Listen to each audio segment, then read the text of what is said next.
Thank goodness. It's getting chilly down here for those 3 days we just waited to do this episode. Yeah, I know. This is live. 100% live. Live. Whenever you're listening to it. Live to your ears. The Steve and Kyle podcast. Yeah, part 2. And this is, I think, like the probably 5th or 6th year in a row now we've decided to split this into 2 because we're self-indulgent buttheads who can't know when to stop. And as you said last week, Steve, if you can find the 2 to 3 good bits and then really cake them in 8 to 10 not so good bits. Yeah, that's what we call filler. Is that enough to keep people waiting for those 2 to 3 good bits? And again, it's a podcast, so they could just go back and download that good bit from a previous episode. Neither here nor there. Yeah. We have a lot to get to today. We ended the first half, Steve, talking about our new program and our new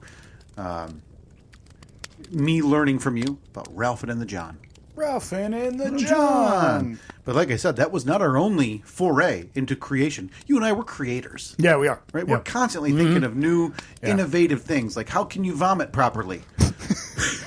Yeah, we're content creators. There's things this year that did not make the year in review. We love talking about the eggs. Steve and Kyle's nature camp. Rise and Shine with Steve and Kyle. Yet another idea.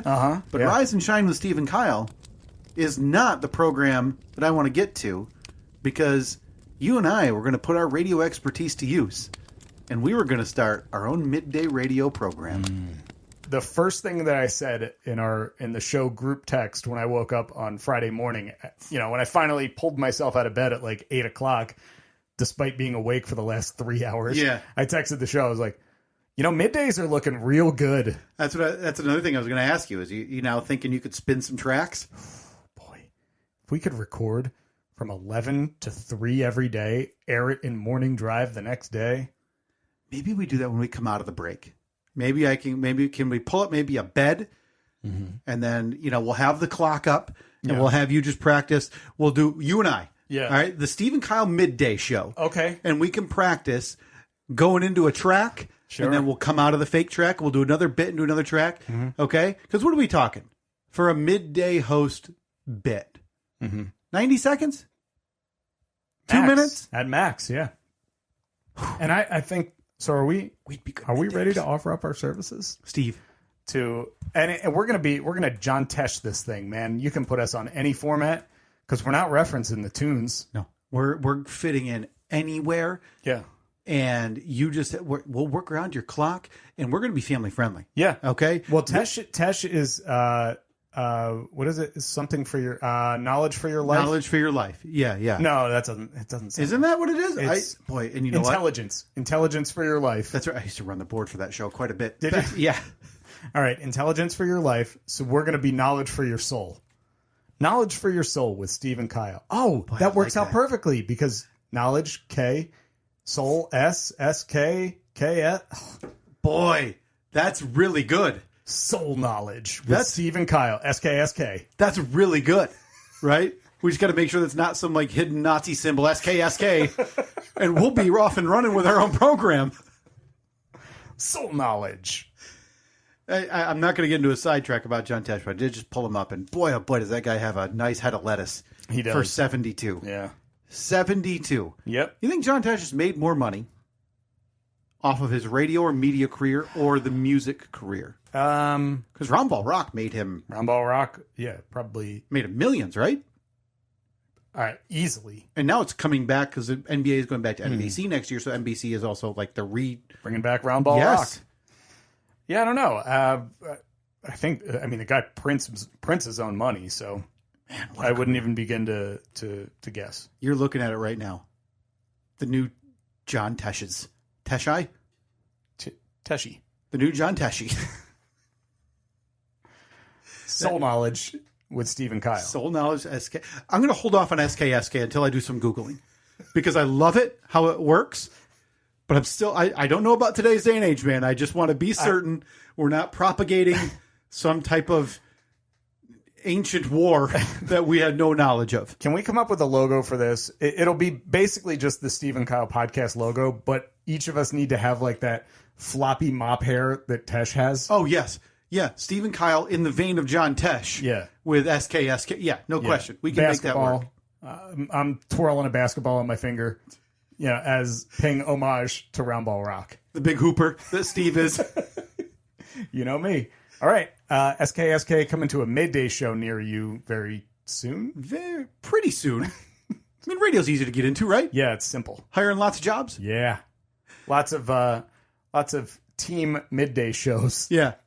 There are two items that I wanted to get to today if we can squeeze them in time-wise, Steve. And one was something we teased last week. Mm-hmm. And I wanted to get a follow-up on it because I have, honestly, part of my job has been a failure in not following up on it in the last few months since we initially spoke about it. Mm-hmm. So we have that. But then I also have, and the tease I have for you is that I was thinking about you in a very vulnerable moment this weekend. Oh, no. And so I wanted to run that past you, but I also wanted to get an update on a previous stuff. What should we do here before we get to SK? Knowledge for your soul knowledge with Steve and Kyle. God, I love that name.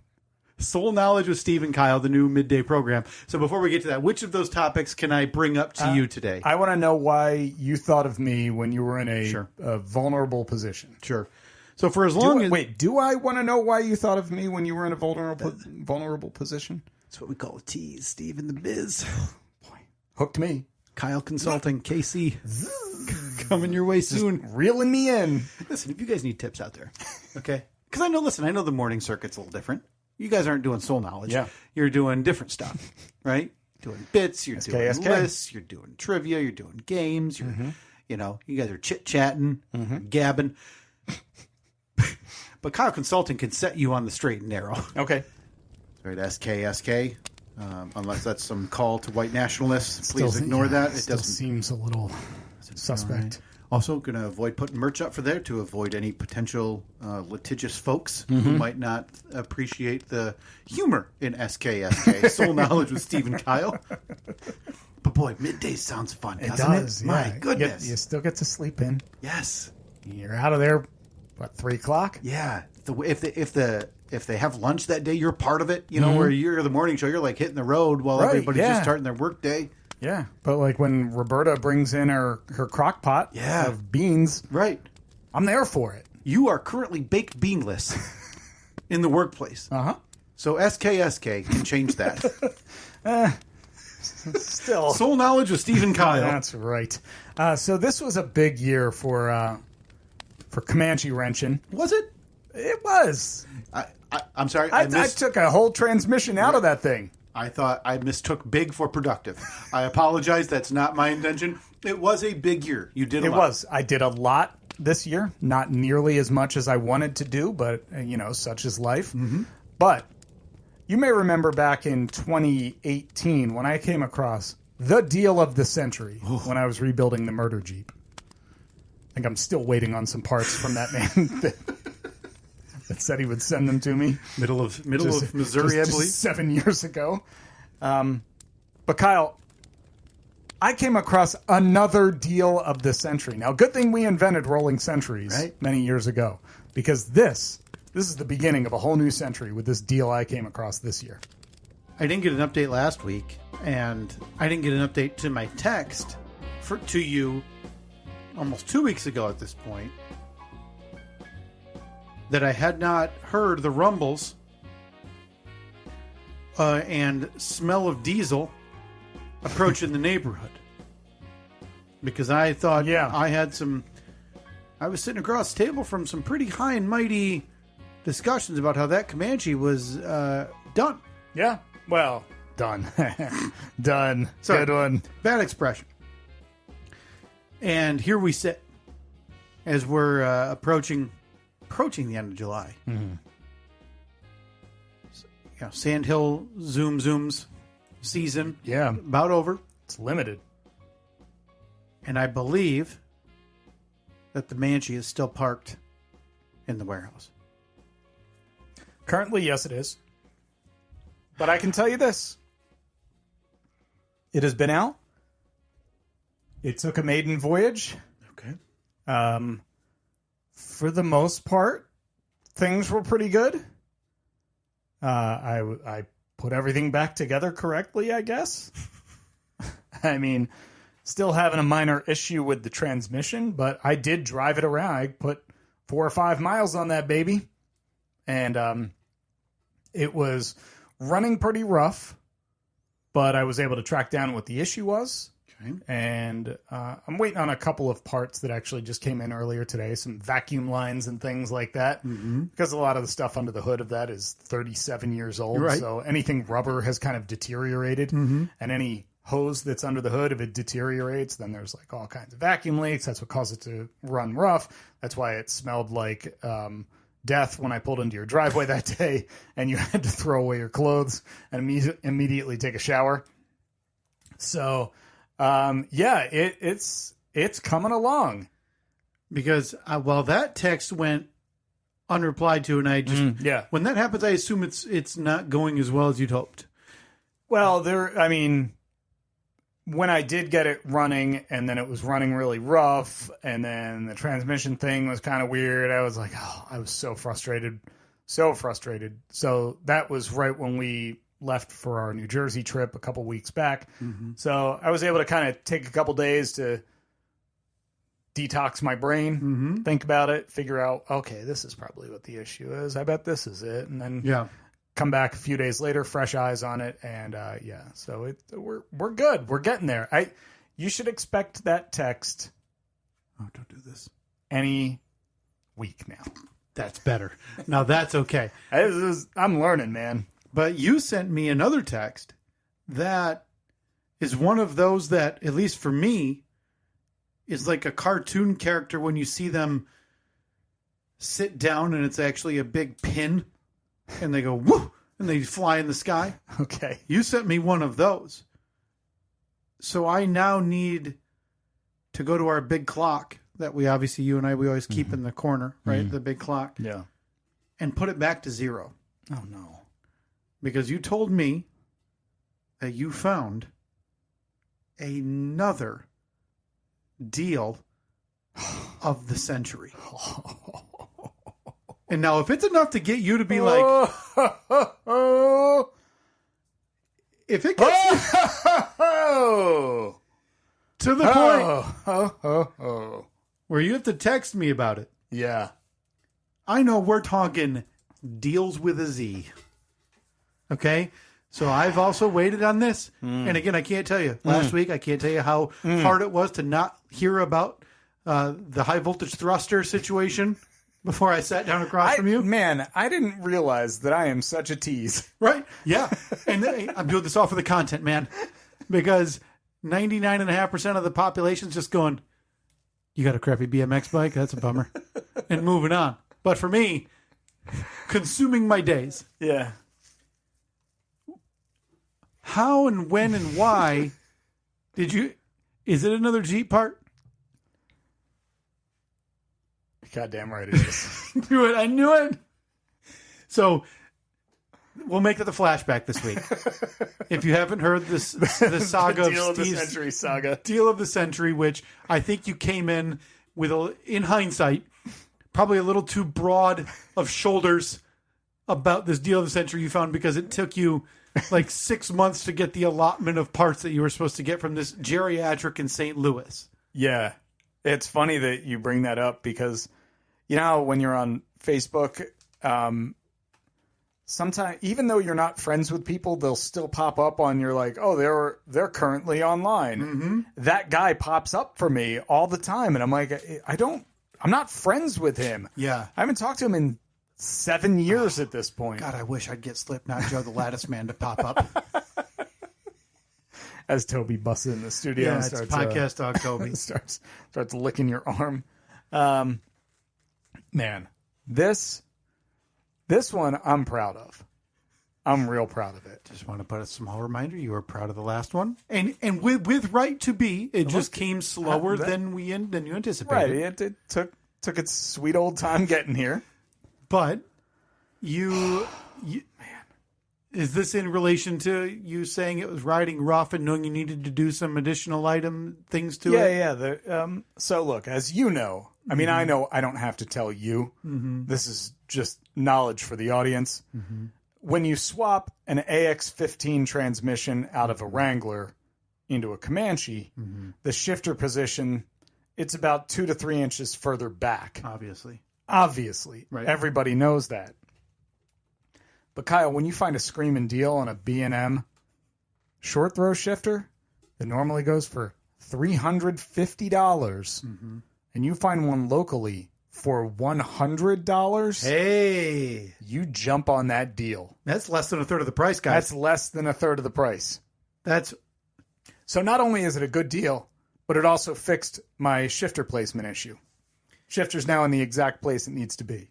I want to do. Let me grab my phone a second because I want to do. Oh, wait, hold on.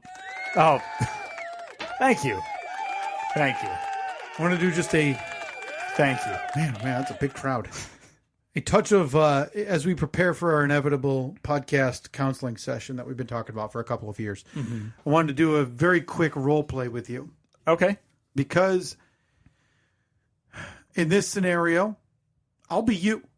Okay? Okay. And in this scenario, I want you to be Annette. Okay. It seems like it would be easier for me just to be me. Right, but I wasn't there. Okay. So while I can try to replicate this half of the conversation, I can't replicate that half of the conversation. Yeah. So, but I want this genuine reaction. So what I'll do is I'll take a quick video, and this will be on our social media at Steve and Kyle, Facebook, Twitter, and Instagram. And, okay, I'm going to start the video now. So again, in this situation, you're excited. I'm Annette. You're Annette. So me. So you're in me. this situation, but you in real life, we're excited. Very excited. You're coming upstairs. Okay, now I'm you. Honey, you're not going to believe this. No, more Bobcat voice. Okay. Honey, you're not going to believe this. Let me put one finger in my ear. I don't know why Bobcat has a finger in his ear. I don't know. It doesn't matter. It's accurate, though. I found a great deal. It's on a AX-15 transfer case. You're actually closer than you thought. Was it? I remember those letters and numbers from one of your sentences a minute ago. And it's for the Comanche. What do you say if I spend $100? So now that I've Bobcat Steve have now unloaded that, can Steve you, Cat. Steve Cat, can you give me maybe an expression and the words that come out of your bride's mouth, knowing yet again Steve's found a Jeep part? Okay, it looked something like... I didn't tell her. I still haven't told her yet. That was going to be my follow-up. Doesn't it now know about the big new addition? Like, it's only been 5.5 months. Yeah, I mean that goes with the idea, though. I believe I asked you not in that segment, but I've asked you this year how many times has Annette ridden the Comanche, and I think you put the number on. I believe it was one hand or less, right? Like you only need one hand for that number. It was definitely less than 2 hands, less than 10. Yeah, I would estimate it somewhere in the 5 to 7 range. What do you think the vehicle would be that you both would like for you to buy, where Annette would be excited about it? Like hey, can we take it for a ride today? Let's take it for a spin, right? She liked the murder Jeep. Did she? Yeah, when the top was off. Oh, yeah. You know, and going to the beach in the summer. Yeah. The one time that we did that. Yeah. I mean, you couldn't relive that in the Manch. You might need the doors off just to fumigate. I mean, I could take the door. The doors have been off before. By choice or by design? By necessity. By necessity. Perfect. By necessity. Now, look, don't you get all high and mighty on me, because I'm not the only one that wasted a lot of money this year. What do you mean? Well, there's been a running theme on this podcast about how you've had a lot of trouble, let's just say, keeping things alive that live in your house. When Reed had graduated, I feel really dumb saying that, transitional kindergarten, right? They were exactly. 5, kids don't graduate anything. He learned the correct way to hold a marker. Like, let's, come on. Oh, good. You learned the difference between a pen and a pencil today, and it ended up on your shirt. Congrats. So he's going into first. He's going into first grade. Whoa, boy. So leaving TK to kindergarten as kind of hey, you did good, because like a lot of kids had, learning curve, not with the material, but with just social interacting with other people, whatever. So we got him a large, like, blow-up water park, right, with 3 slides, a mini bounce house in the middle, things that spray everywhere. It's like 20 feet by 14 feet. It's like 10 feet high, right? That was last year. So this year, when we were coming up on the end of kindergarten, we had said, hey, if we finish this year strong, I want to get you, like, your first, like, fish, like a responsibility to take care of. Oh, yeah. Right? Okay. Oh, perfect. Perfect person to ask. I'm a fishman. You're a fishman? You're a fisherman? Fishman. Fishman. When did you become a fisherman? Oh, Evelyn's had fish for 2 years. So this question I should have brought to you well before I broached the fish store. I've already messed up. That's all right. We'll see if we can fix it. We're past that. Okay. So I don't know much about fish. I had a former coworker who knows a lot about fish. I'd been reaching out to him about what kind for a 6-year-old, and I don't want a 50-gallon fish tank in my house and then have to balance salt water and all this. Like, no, back in my day, Steve, there was a bowl that you could fit a large McDonald's cup of water into, and you'd plop one of those orange little SOBs in there. Yeah. He'd swim for like 20 to 30 days. You'd drain him down the toilet when he died, and your parents would either decide that was enough or he'd do the same thing over and over again. Get a new one. Was your experience as a childhood fishman similar? Pretty similar. I think we had a 10-gallon tank. Okay, that's a decent sized tank. Yeah, a decent sized tank, and I remember having 6-7 fish in there at the most. But yeah. So I would say pretty similar. So we went to the local fish store and went in asking to be ripped off. Pretty much begging. Okay. I might as well have had a cardboard vest on, the front and the back, saying, take me for all I'm worth. I'm a sucker. I don't know anything about what I'm doing. Because I didn't. And the voice that you were speaking in. Please, take me for a ride. It's Bobcat. Bobcat's there with me. Another episode with a Bobcat reference. So we got to put him in our tags. Maybe it slowly worms his way into his circle. We got to have Bobcat on. Okay. We need a Goldthwait tag. We need a Goldthwait tag so I can do the Bobcat to him, because I'm sure he's never heard a Bobcat impression to his face. No. So we go in and say, listen, we're here for little guy's first fish. We don't know anything about fish. Mm-hmm. We want to keep it small because he's a young guy. He doesn't, we don't need to be talking about pH levels. This is probably a conversation that the people at that store have on a regular basis. And I said, we are starting, so from the ground up. We got nothing. You don't have a bowl. You don't have a tank. You don't have anything. I've got tap water at home. Okay. However far that's going to carry me, that's what I have to offer you today. Now, when you said that, did they snicker and say, tap water? What are you, an idiot? No, but there was like you'd see in Squidward's eyes on SpongeBob, or whatever the guy who owns the burger restaurant, like money signs came through their eyeballs. Yeah. Yeah, their eyes were basically on springs, and they did that like... Yeah. I don't know anything about this. And so, again, we walk in, we're very upfront about that, and say, please, we just he wants to pick out a first fish. I can't wait to We want to keep it somewhat small, but we want to do it correctly. I don't want to pick a fish that's not meant for a small tank and just force it into a small tank because whatever. That's what they're there for. So you're going one fish right off the bat. Yep. That's it. That's all you want. Yep. Okay. One of those little bags of gravel. Mm-hmm. Few very small, like, decorative plants, right? You got to have the little treasure chest that opens up. Blows out bubbles. Yeah. So this very nice young woman helps us around. We pick a 2.5-gallon tank, which is small, but that's exactly what we wanted. I think ours is 3. And we asked them what type of fish are good for this and how should we introduce them, all of this stuff. So you're a fisherman, so this won't be a shock to you. So I'm going to fast forward to the end, which was a shock to me. When we had our little pile of stuff. Fish supplies. And 2.5-gallon tank, bag of gravel, 1 fish, 2 small like trees, that go in it. Yeah. Probably a little canister of food. Yeah. One of those little bottles that you shake the tiny pellets out of the flakes, right? What my mistake for not looking in advance at what the modern day cost of being a fisherman costs. Mm-hmm.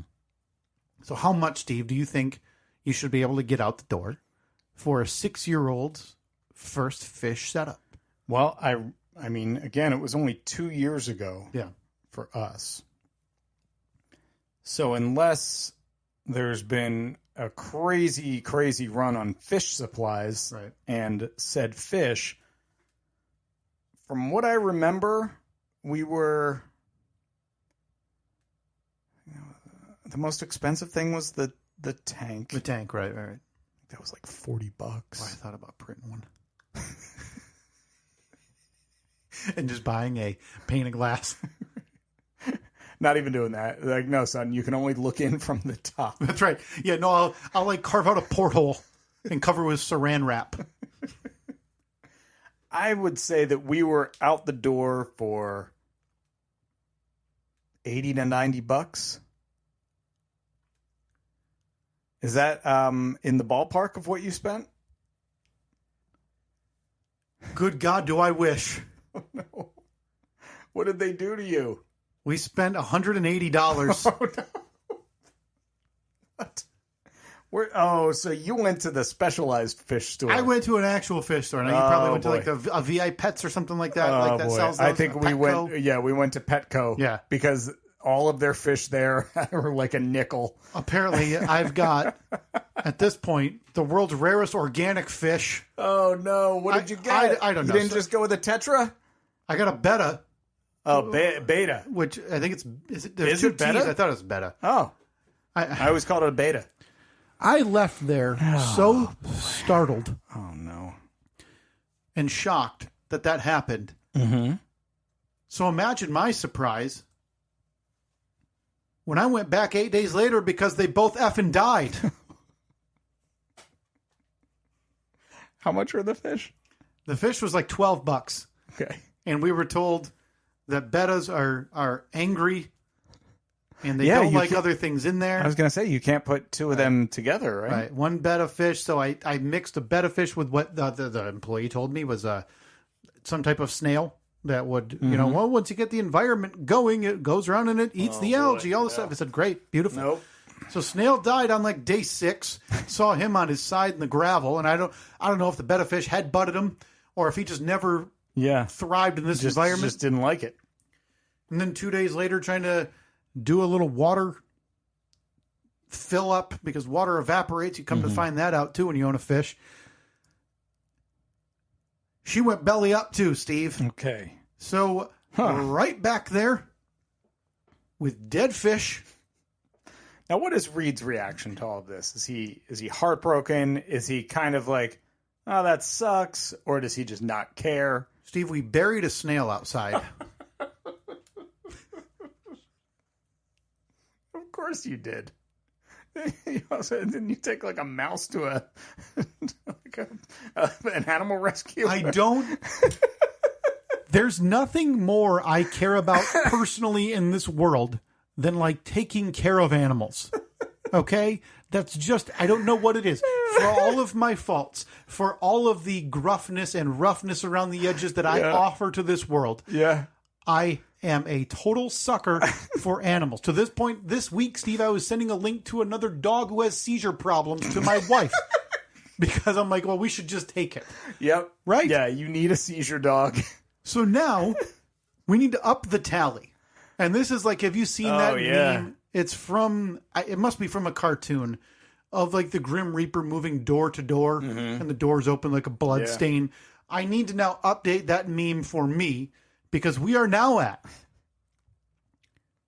multiple baby birds. Yeah. Mice. Yeah. Baby squirrel. Fish. Snail. And snail. Yeah. For whatever reason, maybe animals get into my proximity and they say, this is not survivable.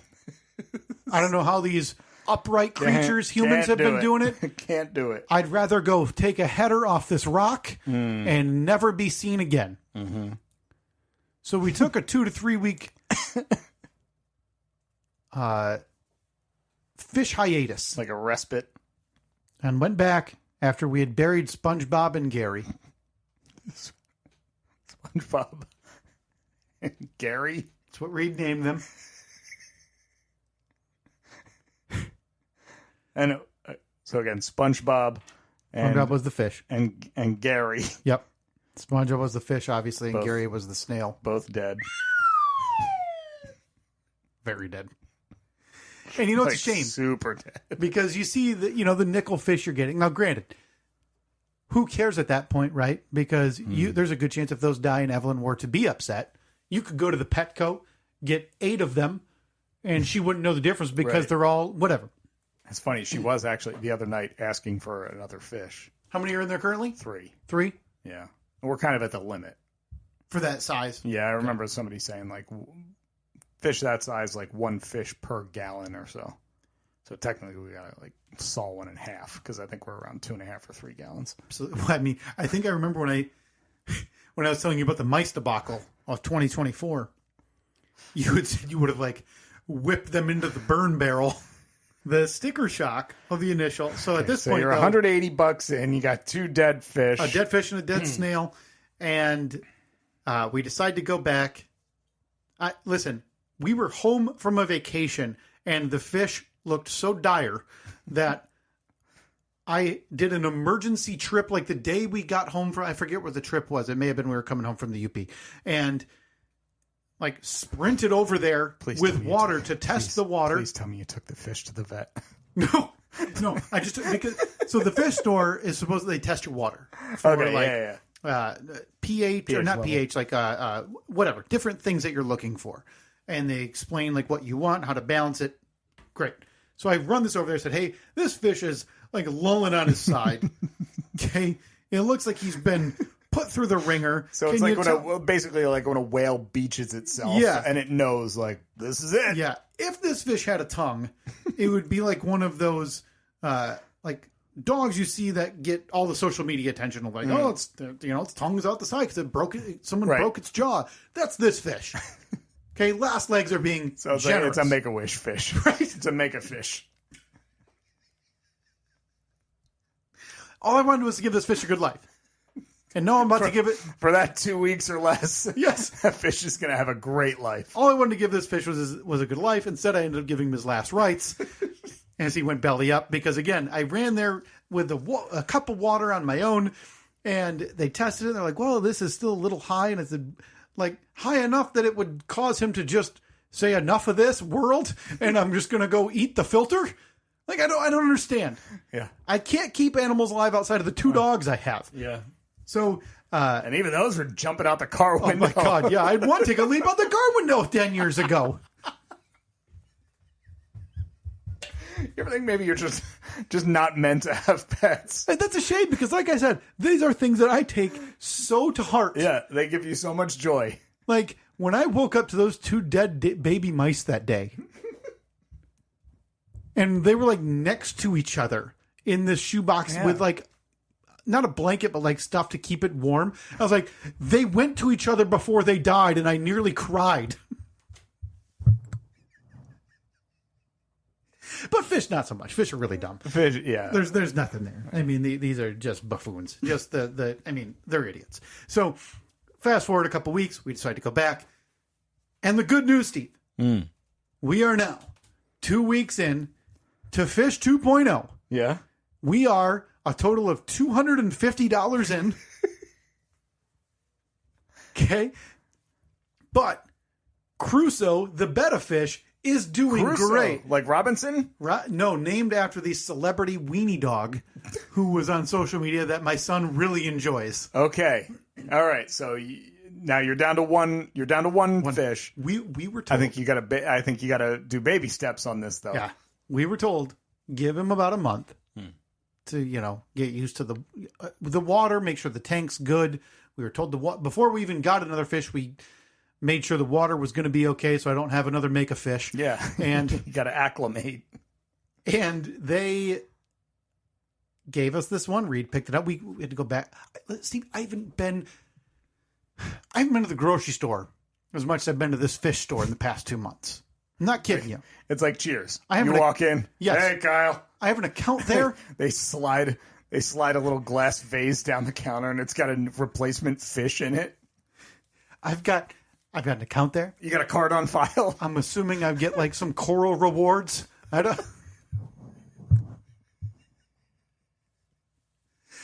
I haven't figured out what type of fish bucks I get to turn in for like free seaweed once I get to $1,000. Okay. But yes, finally, we have turned the corner. This fish is alive. They're supposed to live multiple years, these type of fish. Beautiful fish. Crusoe, the betta fish, alive and well, Steve. Stay tuned because oh my God, it could turn on a dime. Kyle, quick follow-up. Mm-hmm. How the fish doing? You know, it's nice to be able to put a cross on that T, a dot on that I. Mm-hmm. And say that we killed another one and we sold all the fish equipment at a huge loss. Oh, no. So Crusoe didn't make it? Crusoe didn't make it. Marvel the first fish, or was it Crusoe was the first fish? I forget. I don't even know if we named the second fish. I think I told Reed directly, don't name this one. He's going to be dead in a week. And to Reed's credit, he doesn't care, He did not care 1 ounce of that fish died. He wasn't. Do you think if you brought up today, if you went home and said, hey, buddy, remember those fish you had? Yeah. Do you think he'd say, yeah? Or would he say, huh? He would probably remember and then immediately move on. And if I said, do you want to go get another one? I can guarantee you the answer would be no. Really? Directly, unequivocally, no. Jeez. That's surprising because kids want everything. They always want stuff, right? Yeah. Oh, my gosh. Kyle, it was a big year for this podcast. Why was it? And I'm talking financially. I mean, other than the couple of segments that we just played where we talked about how we both wasted money. Yeah. That was personal funds. Right. Not podcast funds. Not podcast funds.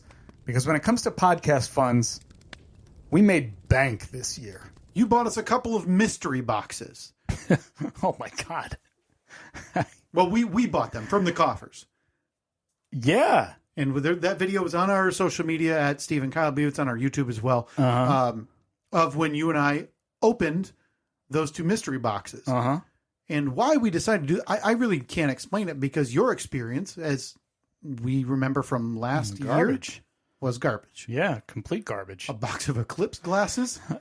Like 2 months after the eclipse. And then some 1.5 year old journals. Or they were 2023 day planners. Yeah, so for the year before. But we got them in 2024. And the only way you scratched your way back to profit was the Bluetooth car burglary items. Right, the key replicators? It was like a key programmer. So if you lost your key and you didn't want to go to the dealership and have to pay a couple $100 to get a new key programmed, you could buy a key blank, and then this magic device will apparently make it work. So if you've had a car burglary ring in your area in the past, I don't think that 18 is what they do, but we'll just move on from that. If your car's been burglarized or stolen, blame Steve. There's at least a 1% culpability. I mean, it could have been me. You never know. It might have been the burglary, the Bluetooth burglary key. You'll never know. So we bought these 2 boxes of crap. Total crap. I believe the one box was an array of things. I mean, we're talking weird fabric, women's dresses. Oh, yeah, that looked like burlap sacks. Some crappy trinkets. I don't even remember if there's anything in there that we looked at that said would be worth... I believe we have Trevor who wants to buy one of the pot lids. And that's right. Yeah. And one other thing that we got to get into. That's right. That might be our way to get back. Mm. But the other box was full of mini food. It was like the size, like the scale would be, if your kid had a Barbie, like the food, it came in this, it was like build a hamburger. But it was like, a little mini hamburger that a Barbie would eat. But it was these entire packages of them. Boxes, and this was a Amazon box of 11 boxes. So one box was all of this one thing, one box was crap. We thought for sure that this was going to be our Hail Mary, our saving grace. And I think total we were into it $100. I think it was 90. I don't know if like they charge you tax $90 or something. Yeah. So I don't know, between 90 and $100. And we had looked them up. Well, you should check, make sure you got paid for that, by the way. I'm pretty sure we paid you out of the I know, podcast. okay. We did. Okay. We did. I want to make sure you're not on the hook. Nope. For 2 boxes of garbage that we got. Yeah. So somehow you ended up, like, you took that one box home. I don't know why. I can't imagine. I was going to be responsible for selling it. Right. I can't imagine you said, like, "Oh, I got to have these." Yeah. Well, big mistake with the toddler in the house, as you know, Steve, is I encountered at least a dozen times over the last 3 months, 4 months now, of my 6-year-old. Can I just have one of those? I said, no. Daddy and Mr. Steve need to claw back profit. So we never posted anything, or at least I never posted anything. I posted those. You posted those. I don't even know where that box is now. I have no idea where it is. The box of mini food? No, the box of all the other crap. It's got to be in the pallet room, right? Has to be. I don't know. If not, you and I get to pick $45 equivalent of good pallet items and sell those. Okay, fair enough. We've got to sell that box. We got to start making sales. I think it was in this. Hang on, it is. It's right here. Oh my God! I forgot. I didn't even think about that. It's literally right behind you. Do you need who needs a pencil pouch that says, "Always remember you're braver than you believe, stronger than you seem, smarter than you think, and loved more than you know." Oh, Trevor, that sounds like it's got your name written all over it. Beautiful pencil pouch. $90. Just $90. Here's one of the many. I'm assuming that's a dress. A lot of women's clothes in here. We got a medium purple. That's all the description I can get you. Medium purple. Nice. And then a box of things that they like give away at the library for events, which is like the wooden Santa jacket that you then hook the twine to and hang it from stuff. We got to throw this thing away. Well, I mean, Santa, it's part that could go in the winter collection. That is the newest. Maybe this is the big ticket item. What is this guy? Oh, this is one of a Snap and Store for 3x5 index cards. So if you're an idiot still doing flashcards, we've got the storage container. Florida. So that's to get a feel of the box. That's what's in there. So, but yeah, we thought that our saving grace was going to be the mini food because we looked them up, and I think that their retail was like $18 or something per, Yeah. and we were like, whoa. I've got 11 of them. Look at that. Double our money coming right back to us. And then last that you told me, you had gotten like 2 messages about them. Somebody saying, I'll take 3 of them or I'll take 5 of them or something. I don't remember the details. Yeah. And then you said, all right, sounds good. You guys settled on a price and then poof. Was ghosted. Yeah. Yeah, the old marketplace switcheroo got pulled on me. That happened a few times. And I would occasionally renew the listing. I never change anything. I probably could have revamped it and whatever, but I don't know how I'm supposed to pitch. Yeah, it's not really a flashy item. It's not like you're trying to sell a sports car or something. Hey, you love quarter-inch hamburgers? I mean, maybe if you write it funny, it'll be one of those ones that goes viral. Right. Like when you see those, what is it called when you die? A eulogy? No, what the hell do they put in the obituary? Obituary, yes. Yeah, when you see those funny obituaries, like old Earl died today. He was a real son of a bitch. That was until June 8th, when our friend Will Egan sent us a tweet. Yeah. Hey, this isn't what you're trying to sell, is it? And in big bold letters, safety recall. Ah, Jesus Christ. So our mystery box is killing people. Oh, no. Liquid resin, Is that bad? respiratory, skin, and eye issues. I mean, that's not terrible, right? Recalled products. Consumers should stop using the resin sets immediately and contact MGA Entertainment for replacement. Or a refund? So, hot dog, Steve, we're on our way to 11 fresh boxes of mini food. Can we Is return what an idiot would say Whoa, what? if they didn't request a refund. Get the hell out of here. So, Steve, Okay. what we have here today is the fruits of our labor. Okay, so this is from Yeah. MGA Entertainment Inc., Yeah. Chatsworth, California. I expected when Now this, I'm no expert, Yeah. but this is one of those envelopes with the little windows in it. And call me crazy, Yeah. but I believe I see pay to the order of. You're darn right. Took those idiots for all they're worth. You want your resin to kill kids or adults, whoever's playing with mini food? I don't care. How did you do this? So you just went on there, you interacted and said, Filed a thing, asked multiple times because, again, I had 11 boxes of these things. And so luckily, I reached out multiple times and was told that I could send them back as one. No. Thank God. Because I wanted to make sure that they were counted as 11 and not one. yeah. I don't know what market value on these things are. They're old mini foods. So they told me this all happened very quick. They had told me estimated 2 to 3 months, which is that's how those refund things go. Yeah. Now, at any point did they say, do you have your receipt? Why do you have 11 of these? Ignored. I'm not here to answer questions. Steve, marketplace approach. Chop, chop. Okay, I'm asking the questions here. All right, I'm a consumer who you're trying to murder with liquid resin. That's right. Near my eyes. Yeah, you're just trying to eat quarter-inch hamburgers. Okay? I threatened one lady. I said, are you trying to kill my 6-year-old? Is that what you're trying to do? Did you really? I may have said it. Okay. What if he eats that? So much quicker than I anticipated. I got that in the mail.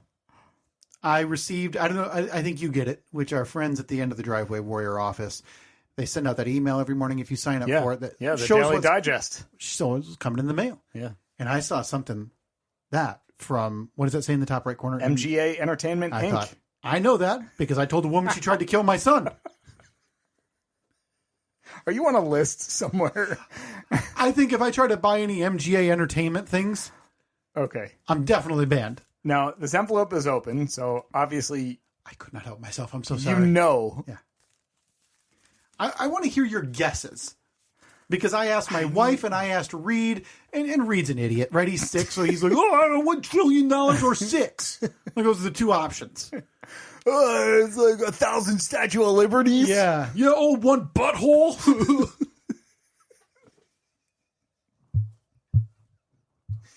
That's what you got coming, buddy. I can't wait. Get ready. Makes me laugh every day, by the way. For anybody thinking of complaining about this, nobody in my life makes me laugh harder than my own 6-year-old. So awesome. All right. So based on when we looked it up, for some reason, the figure of $18 is stuck in my head. Okay. So if they refunded you $18 times what, 11, that's $200. You think they're giving us 18 for them? I don't think that they're giving us full value. Because again, they're murdering. I mean, they should. Liquid resin. They almost killed your kid. Right?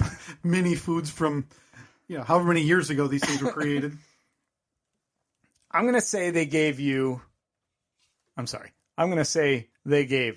us $5 per, and that's a check for $55. Okay. Steve, I'd like you to open and see what our new friends / banned forever at MGA Entertainment sent us. I am opening on our journey to I swear to God, profitability. if it's like a coupon for like two corn dogs or something. Katie made a joke it was going to be the Jelly of the Month Club, like National Lampoon's Christmas Vacation. Okay, I'm holding it in my hand and I'm actually nervous. Yeah, this is realistically our last chance. I showed you what's in that box. Yeah, it's crap.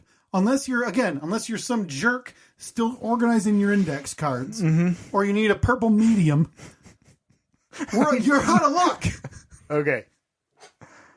Why am I nervous to look at this?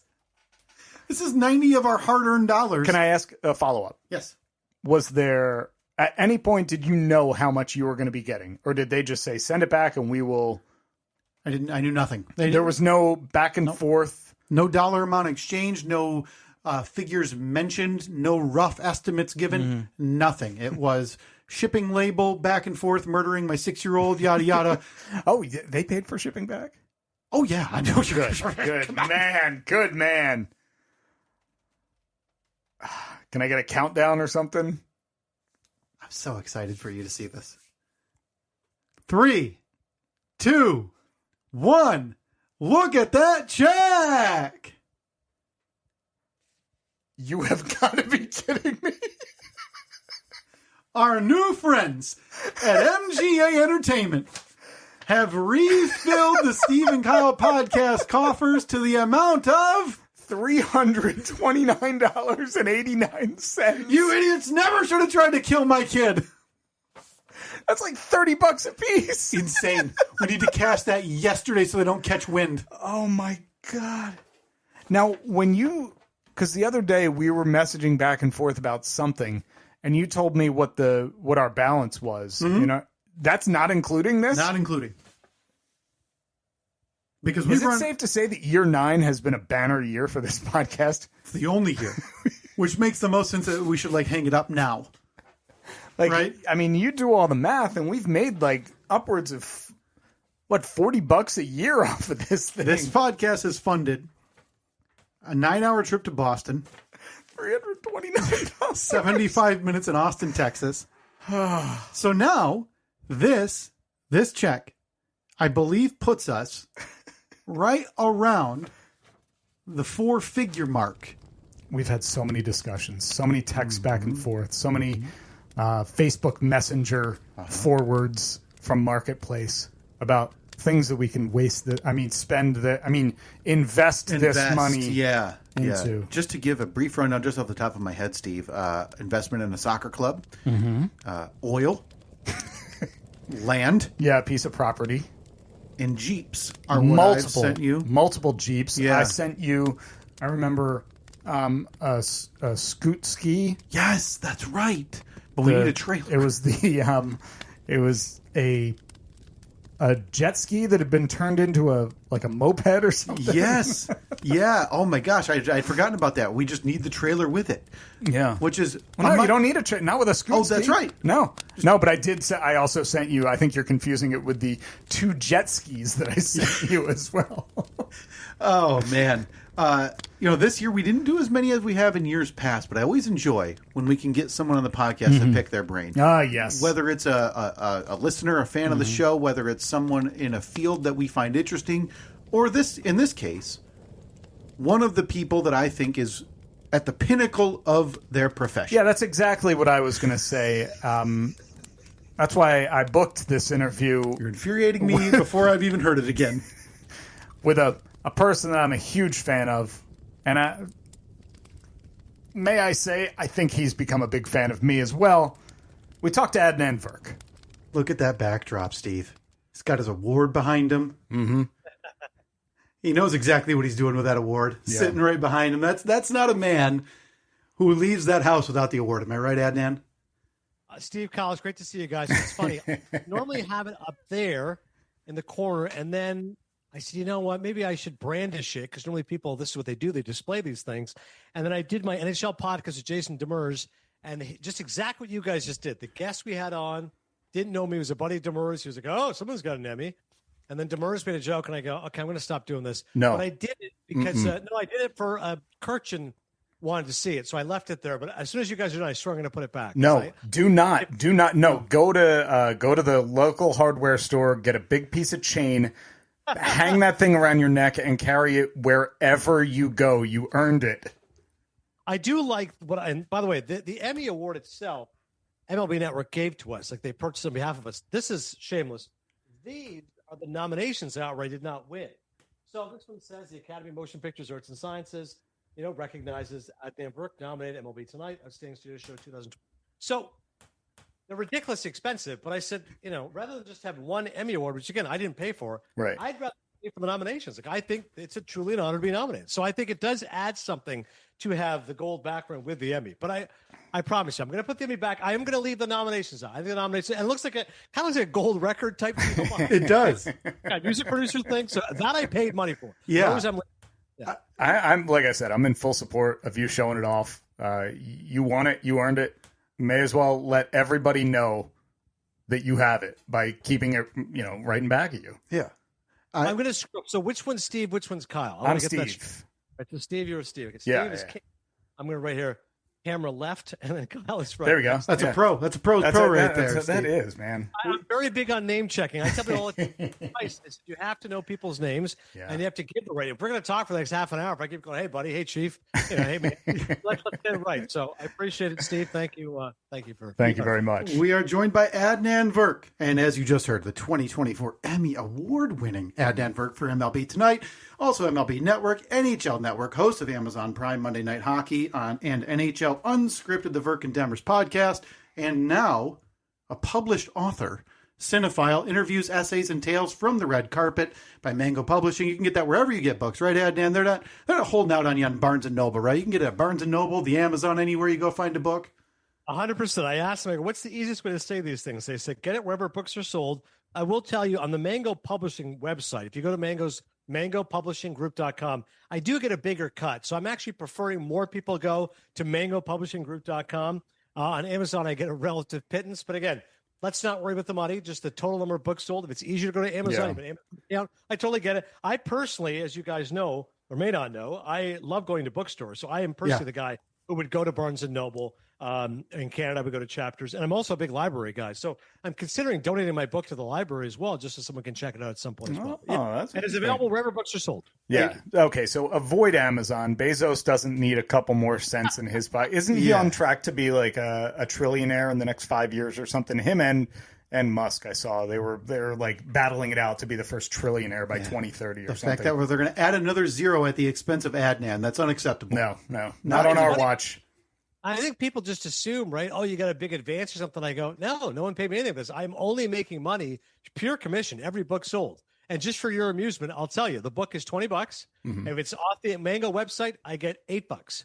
You guys want to guess how much I get if you bought off Amazon? Oh boy! I mean, if it's $8 off direct from the publisher, I'd say you'd get. Do you get a buck a book? They tell me it's $2. So $2 a book. Oh, come on! What are you complaining about? That's good. That's solid money. 4 times the compensation from that's. But I will say, before we knock it, Amazon is one of my employers, as you guys know. Yes. I'm Monday Night Hockey. So listen, if you want to go to Amazon, I totally get it. My friend Andy Petrillo, who is a co-host and reporter, she also has a new book out called Call Me Andy. That is an autobiography coming out in, I think, October. Mm-hmm. So Andy and I are going to I'll be traveling to Canada every week starting October 13th. I'm going to be in Toronto and Montreal and then Ottawa. So Andy and I might do like a joint book signing. And I don't know if you have a large international audience, but any Canadians listening, but maybe it's some bookstores in Canada together, me and Andy. So I'm sure we got 1 or 2 north of the border. There's no question. We've been invited to go up there. No thanks. They can't produce a Stanley Cup winner, Adnan. We were talking about that before you jumped on. It's been how many presidents now since an NHL team in Canada has won the Stanley Cup?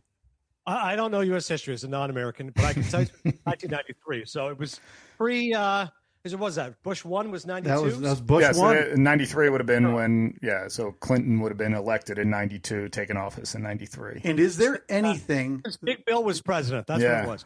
Is there anything that chaps a Canadian, like knowing they haven't won a Stanley Cup in that long, and now knowing that a team in Las Vegas, Nevada, and a team in Sunrise, Florida, they're not even in Miami, Florida, has won the Stanley Cup 3 years in a row? Yeah, that's what my buddy Stigazzo always says. He goes, it's one thing, but the hockey capital is Sunrise, Florida. I go, it is pretty hysterical. I will tell you, though, it doesn't chat me for 2 reasons. The main reason why is I'm not a fan of a Canadian hockey team. My team has always been the beloved Philadelphia Flyers. The story for this is because my brother was a huge Oilers fan. Of course, Gretzky, Curry, Messi, the whole thing. So being a front runner, we grew up in Eastern Ontario. I grew up 3 hours away from, it's between Toronto and Montreal, Kingston. Don Cherry's from there, Kirk Mullen. Yeah. So anyways, he liked the Oilers because they always won. So I said, being brothers, I'll cheer against you. 85 was the Flyers. We lost. 87 was the Flyers. We lost. And I said to my dad, this is not fair. I don't understand why his team wins. I'm now 0 for 2. and he said, your team's going to win when it's the right time, when it's going to be the most meaningful. As you guys know, I'm still waiting for the Stanley Cup win. To the Torontonians who mock me, they say, I can't believe you're a Flyers fan, not a Leafs fan. I pointed to them. The Flyers did win more recently. Again, before my time, I was born in 78. They won in 75. Yeah. The Leafs haven't won since 67. And perhaps furthermore, I've seen my Flyers in the Stanley Cup final. Again, I remember it as a kid, 97, that great Lindros team. Yep. I was in college at the time. Again, we got swept by the Red Wings, but still, I saw my team in the Stanley Cup final. Even more importantly, 2010, I first got the job at ESPN, and I took off work to go watch Flyers Blackhawks. I've got to be in the city, which is even more special. If anyone argued, because you're not from Philadelphia, I go, that makes it more meaningful because I'm not a Philadelphian. Sure. It's just I drove to Philadelphia. I watched the Flyers in a sports bar surrounded by Flyers fans win Game 4 of the Stanley Cup Final. So I'm just thrilled. Like, I always taunt that to the Leafs fans. I go, well, my team hasn't won, nor has yours. My team has at least been in the Cup Final. And the overarching point, honestly, Kyle White doesn't really chat me. Half the players are Canadian. So, yes, it's true. The Panthers win, but I'm like, but half the players are Canadian. So the Cup ends up being in these small cottage towns. These guys are all from Muskoka country, et cetera. So it's a funny thing for Americans to talk Canadians with, and I'm all for it. But it actually doesn't bother me for those two reasons. I love the Flyers, and half the guys are Canadian. I don't want to propagate a conspiracy theory, but I'm starting to think, by the way, the Stanley Cup may be, I don't want to say overrated. Ooh. But when did it come out, Adnan? Canadian style, yeah. No, when did it come out that there's actually about a dozen of these things? That is actually a great point. We had on like the keeper of the cup. I forget his name right now. You know, guys know what I'm talking about. The velvet gloves. Yeah. Yes. Unbelievable guy, by the way. He was great on our podcast with me and Jason Demers. But he talked with that because I'm with you, Kyle. Like before, when the Stanley Cup got damaged, like, oh my God, wow, it's forever going to be damaged. Like, now another one. Like, what? Like, so where's the real one? So I guess I'm not sure I'm correct on this, but I believe the actual authentic one never leaves the Hall of Fame. If I'm not mistaken. Oh, okay. I mean, maybe for the actual Cup final, that is the true Stanley Cup. Like they bring that one out of the ice. And that's the I'm pretty sure that's true. But when they say every guy gets the cup for a day, I don't think that's the cup. I think it's a different cup. You're getting a cup for the day, which, I mean, it's still meaningful. But when you see, a defenseman, a fourth line defenseman's baby taking a bath in it, it might as well be a Tupperware from Target. It definitely loses a bit of it. Now, but they retire some of the rings from, like, the rings are in the Hall of Fame, or else the thing would be like 80 feet tall at this point. But they take great point, so they take a couple of rings off of it, every couple of years or whatever, and they throw it in the Hall of Fame. Yeah. But what is, by the way, your guys' teams? Are you guys actually hockey fans? I'm surprised how much hockey we're talking. It's funny because I actually grew up in South Jersey, so I grew up as a Flyers fan. We had Flyers season tickets in our family since I think 1969. I think was the first year that we had Flyers season tickets. It's funny because my dad answered an ad in the paper to be the PA announcer for the Flyers. Showed up, it was him and one other guy, and the one other guy is the one that ended up getting the job. But I'm telling you, Steve, I still have, like, in woodworking class, like when I was 9 years old, I made like this run. Hextall was my favorite player. Dude, Hextall, yeah. I have at my desk at MLB Network, I have these like old stickers I have, the Flyers, Ilka Sinisalo, Terry Carter, Rick Tocchet, obviously, who's now the coach. Yeah. So like, the Flyers are such a piece of my heart. There's like old high school friends, guys I haven't really kept in touch with.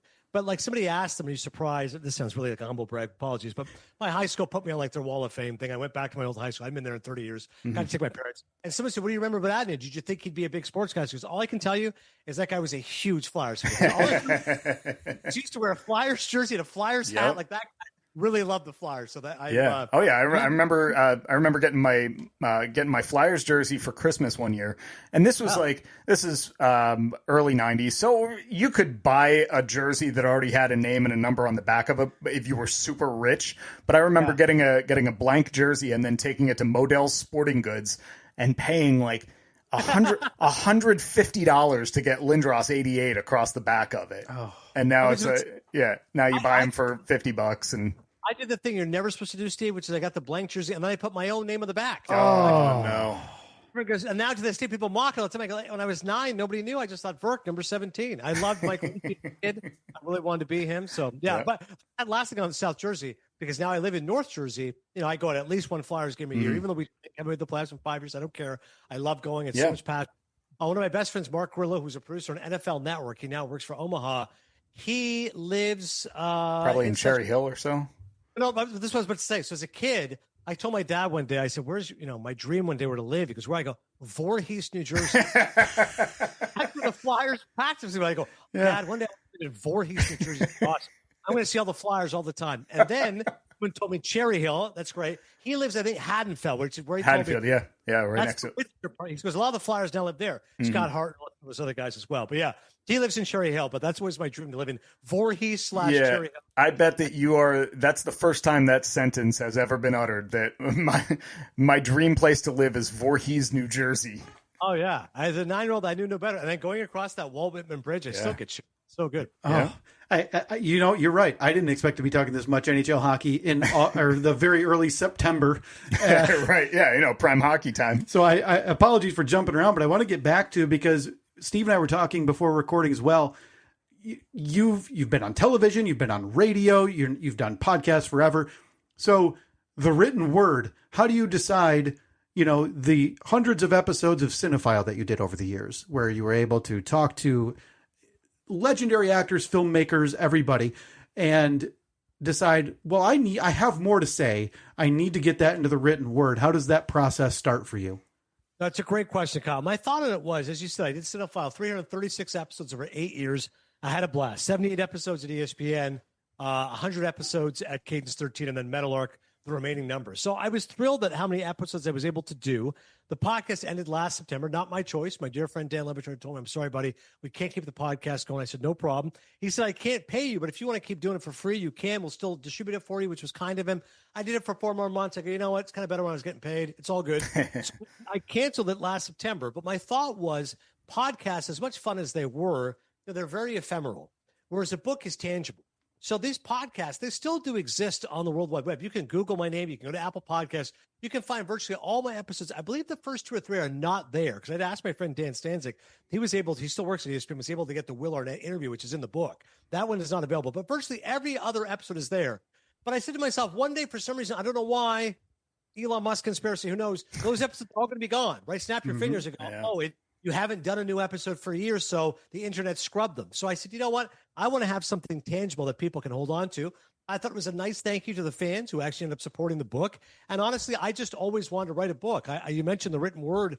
When I was a kid, and to this day, I don't necessarily think I'm a great broadcaster, but I always thought I was a pretty good writer. And I always thought that would be a strength of mine. Some of my favorite broadcasters have told me writing is critical. Keith Olbermann, Bob Costas. So I do think if you're a broadcaster, even though I rarely get to write, that's the joke. When I got the job at ESPN, you'd always do some writing on sports. You write your on cameras, going to highlights. Once I started doing Baseball Tonight, whole show's ad-libbed, no writing. College football, really? I did with Joy Galloway, all ad-libbed. Yeah, you get the highlights given to you, right, by the person, and then you get stats into you, but I'm not writing anything. So even at MLB Network, it's all ad-lib. So I started to get bored. I said, listen, I like writing. I want to write. So I would do something called the AV Files. Last couple of years at MLB Network, I would do mini essays and stuff. So I really do love writing. I enjoy writing, and I don't get to do it at my job, although I would as a broadcaster. So for those reasons, 1, it's a book which is tangible. 2, I thought it was a nice thank you to the fans. And 3, I really missed writing. And quite honestly, I wanted to get those stories down. I thought years from now, my kids might find it interesting what it was like that Dad was at the Oscars or interviewed De Niro or whatever it was. So for those reasons, I wanted to do it. You, in the scheme of life, I don't think you could place a bet that you would have had a book after Dan Le Batard.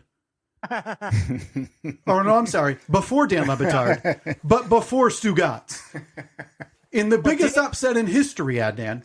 Oh, yeah. So Dan's a brilliant writer. And you guys know how fond I am of Tim Kirchin. And of course, yes. The way it all works together, I don't know if it's like this for you guys as well, but your friends have a friend. And it's kind of like in Donnie Brasco, right? When Pacino explains to Johnny Depp, he's a made guy, he's a connected guy, he's a friend of a friend.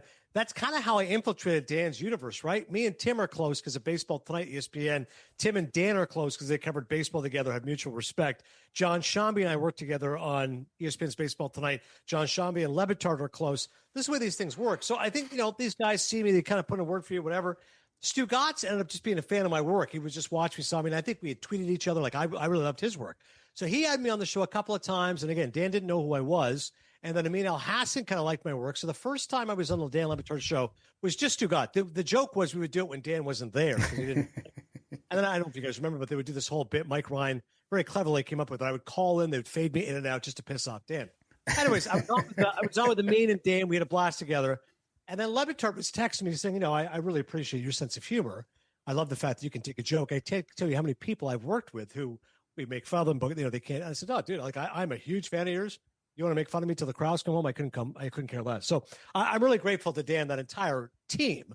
Stugotz and I share the same birthday, similar sense of humor, both big tennis guys. Like, he's great. I'm so happy. His new show, by the way, is now on FanDuel. I've been on there a few times, not being paid, as he said to me. I got so happy just go as a friend. Levitard's still paying me, by the way. When I show up on Meadowlark, he pays me. But Dan, I can't thank enough because, again, Cinephile was ESPN, then Cadence 13. Like, I mean, probably it. Once Levitard's like, no, dude, you're coming here. And again, between us three girls, he paid me the most money of anybody. So I will always rep Dan Levitard, and I did it for 3 years. And I love Chris Cody, obviously my producer on the show. So I'm huge fans of all those guys. I have to remember the one. Kirchen said, speaking of Levitard's writing, he said there was an article he did. I'll look up and eventually tell you guys. But they had Tim on recently, and he was saying about how he became a fan of Dan's. And he said it was Levitard's column on whomever. I want to look it up myself.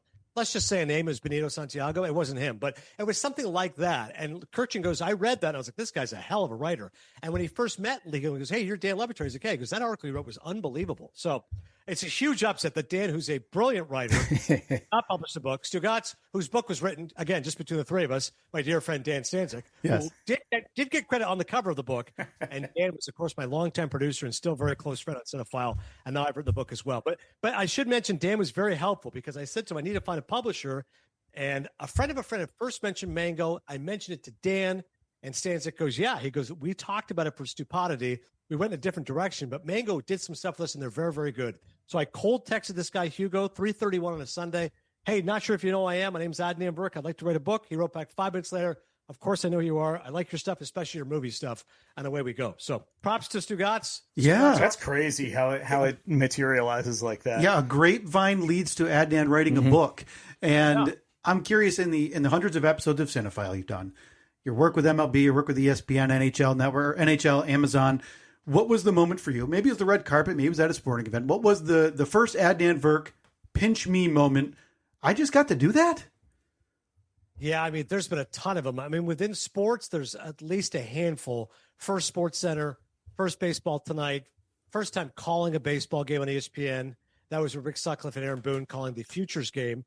Later calling a Major League game, 4th of July. Judge went deep. That was with Eddie Perez and Tim Kirchen. First college football show, 15-hour Saturday, but you knew it was a big deal. Millions of people watching you. Joey Galloway, Danny Cannell. Later, my dear friend Jesse Palmer, fellow Canadian. First national championship was huge. You know, being at the Sugar Bowl, being in Miami, like those venues were huge. So sports-wise, there's a handful. And, of course, the coup de grace is the Emmy Award behind me, winning that for MLB Tonight. I never dreamt of it happening, but as I tell people, I'm not in this to enjoy myself. I'm here for the external validation. So, quite frankly, you win the Emmy, and all of a sudden that means you can go. Now we've done it. Okay, yeah. Every time you introduce me, you have to say Emmy Award winner, or I can just leave. On the movie side, of course, the first one was meeting De Niro was a huge one, which is in the book. Meeting Pacino, which is not related to Cinephile. I paid $250 to meet Al Pacino. It was worth every penny. He's my favorite actor, and I had 10 seconds with him, which I detailed in the book. The first Oscar was unbelievable, all thanks to Ben Lyons. Being on the red carpet, seeing everyone, all the lights, blinding, just walking up to Jeff Bridges and just striking up a conversation, talking to Barry Jenkins, talking to Mahershala Ali, being backstage when Moonlight won Best Picture. That was pretty wild. But even even the non-major names are still a lot of fun. I was telling someone, one of my favorite interviews is a guy named Sam Wasson. He wrote a book about Chinatown. He's just a great dude, great writer. Barry Sonnenfeld, who directed Addams Family, Men in Black, awesome guy. He wrote a hell of a book. It's one of the funniest books I've ever read. Having him in Cinephile. I love Gary Shandling. Never got to meet Gary Shandling. Larry Sanders Show is my favorite TV show. But I got to talk to Judd Apatow, the great director of The 40-Year-Old Virgin. Mm-hmm. He's very close with Shandling. They started in the Larry Sanders Show. He told me some great Shandling stories. I didn't include those in the book. So I thought I would include, I think it's like 13 interviews are probably the biggest names in the book. J.K. Simmons, Miles Teller, De Niro, Monica Bellucci, Margot Robbie, all those types of people. But I was like, if ever there's a book 2, I could do all the comedians. Apatow, Hank Azaria, Sam Morrill's a really funny comic. So when you do an episode, you guys know, you do this for long enough, you get to talk to some pretty cool people. So I've been fortunate. That's so neat because I'm wondering, when you were at ESPN and you were there during the era when the car wash really started. Yeah. Was there anybody on that campus more excited than Adnan Verk, knowing that movie star, TV star, whoever that you would be interested in was coming through that day and you were going to get a few minutes. Oh, and you're right. It was indispensable. Like somebody asked me, they go, well, how did a guy get all these names? And I'm like, 4 letters, ESPN. Like, if I'm just adding a Verk radio show, who the hell, like, nobody knows, nobody cares. It was only because these publicists see the 4 letters from ESPN. Oh, okay, sure. Everyone knows ESPN. They're not going to ask what my listenership was. For the record, it was 20,000 listeners an episode. I remember at one point, desperate to get Paul Thomas Anderson, who's one of my favorite filmmakers, and I burst out laughing. And Carlton Gillespie, who's a dear friend, was a talent producer. He's the guy booking him. Him and Katie Miravaldes, by the way, were unbelievable.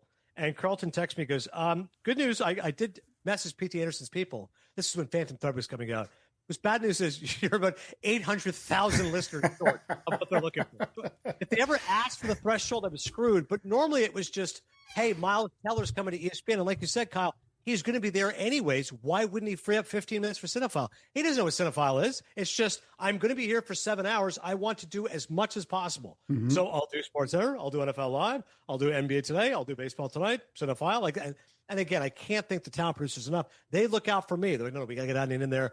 Who knows what the leadership is, but he does a good interview. He's a good dude. They're going to enjoy. And that was probably the nicest thing. Christopher Guest, of course, the great director. This is Spinal Tap, all those funny movies, Best in Show. When I met him, Katie walks in first, and she goes, he's a little quiet, but he knows who you are. Like, he likes you. I'm like, what? And we walked in. Again, he's a pretty chill guy. Most comedians are. They're very quiet. But he's like, yep, I know who you are. Watch all the time. Baseball Tonight. I'm like, oh, my God. Christopher Guest knows who I am. Like, this guy's awesome. So it was indispensable. I think there's something to be said, too, because a lot of those interactions, and it's not just ESPN or just other talent on ESPN, but you see it in a lot of the late night shows where it's kind of transformed to, hey, let's play a wacky game with the celebrity in a costume and then mention the movie on the way out. Whereas there's a few interactions in the book that you detail where they get up from the interview and go, whoa, you really took us aback a little bit. That's the validation ad, Denny. Not that Emmy that you're going to obviously carry in your baggage every time you're at the airport. No. Keep it. No, the Emmy is more important than anything he's going to say right now. But that that has to be like, okay, I'm going to keep doing this for another, 100 years because nothing can top, that actor saying that to me. 3 moments stick out. This one was fairly recent, maybe a year and a half ago, 2 years ago. Jeremy Strong, who I love, of course, Succession. He's a lot like me. We're about the same age. He also adores Pacino, and he loves Daniel Day-Lewis. The interview ended, and they kind of left the thing rolling. And he was just like, oh, that was so nice. That guy was so good. I'm like, oh, that's awesome. The big one was Billy Bob Thornton, who, again, while he's about to talk to me, Booger McFarlane intercepted him. Booger started talking college football, and Billy Bob's a super nice guy. Like, he's very gracious. So he's indulging him. And eventually at the end, Booger goes, by the way, I'm Booger McFarlane. He's like, I know who you are. Like, obviously, he's an Arkansas guy. And he looked at me and he goes, I know who you are. I'm like, all right. And that was 25 minutes. And at the end, he said to me, I know you knew a lot about movies, but I didn't know you knew that much. And I go, oh, my God. I couldn't think of a better compliment. He's a wonderful guy. I'll always root for him. Sling Blade's one of my favorite movies. And he just wanted to talk Cardinals baseball. That often happens, too, right? They want to talk Cardinals baseball, and I want to talk about Miles Teller, because he's a Philly guy.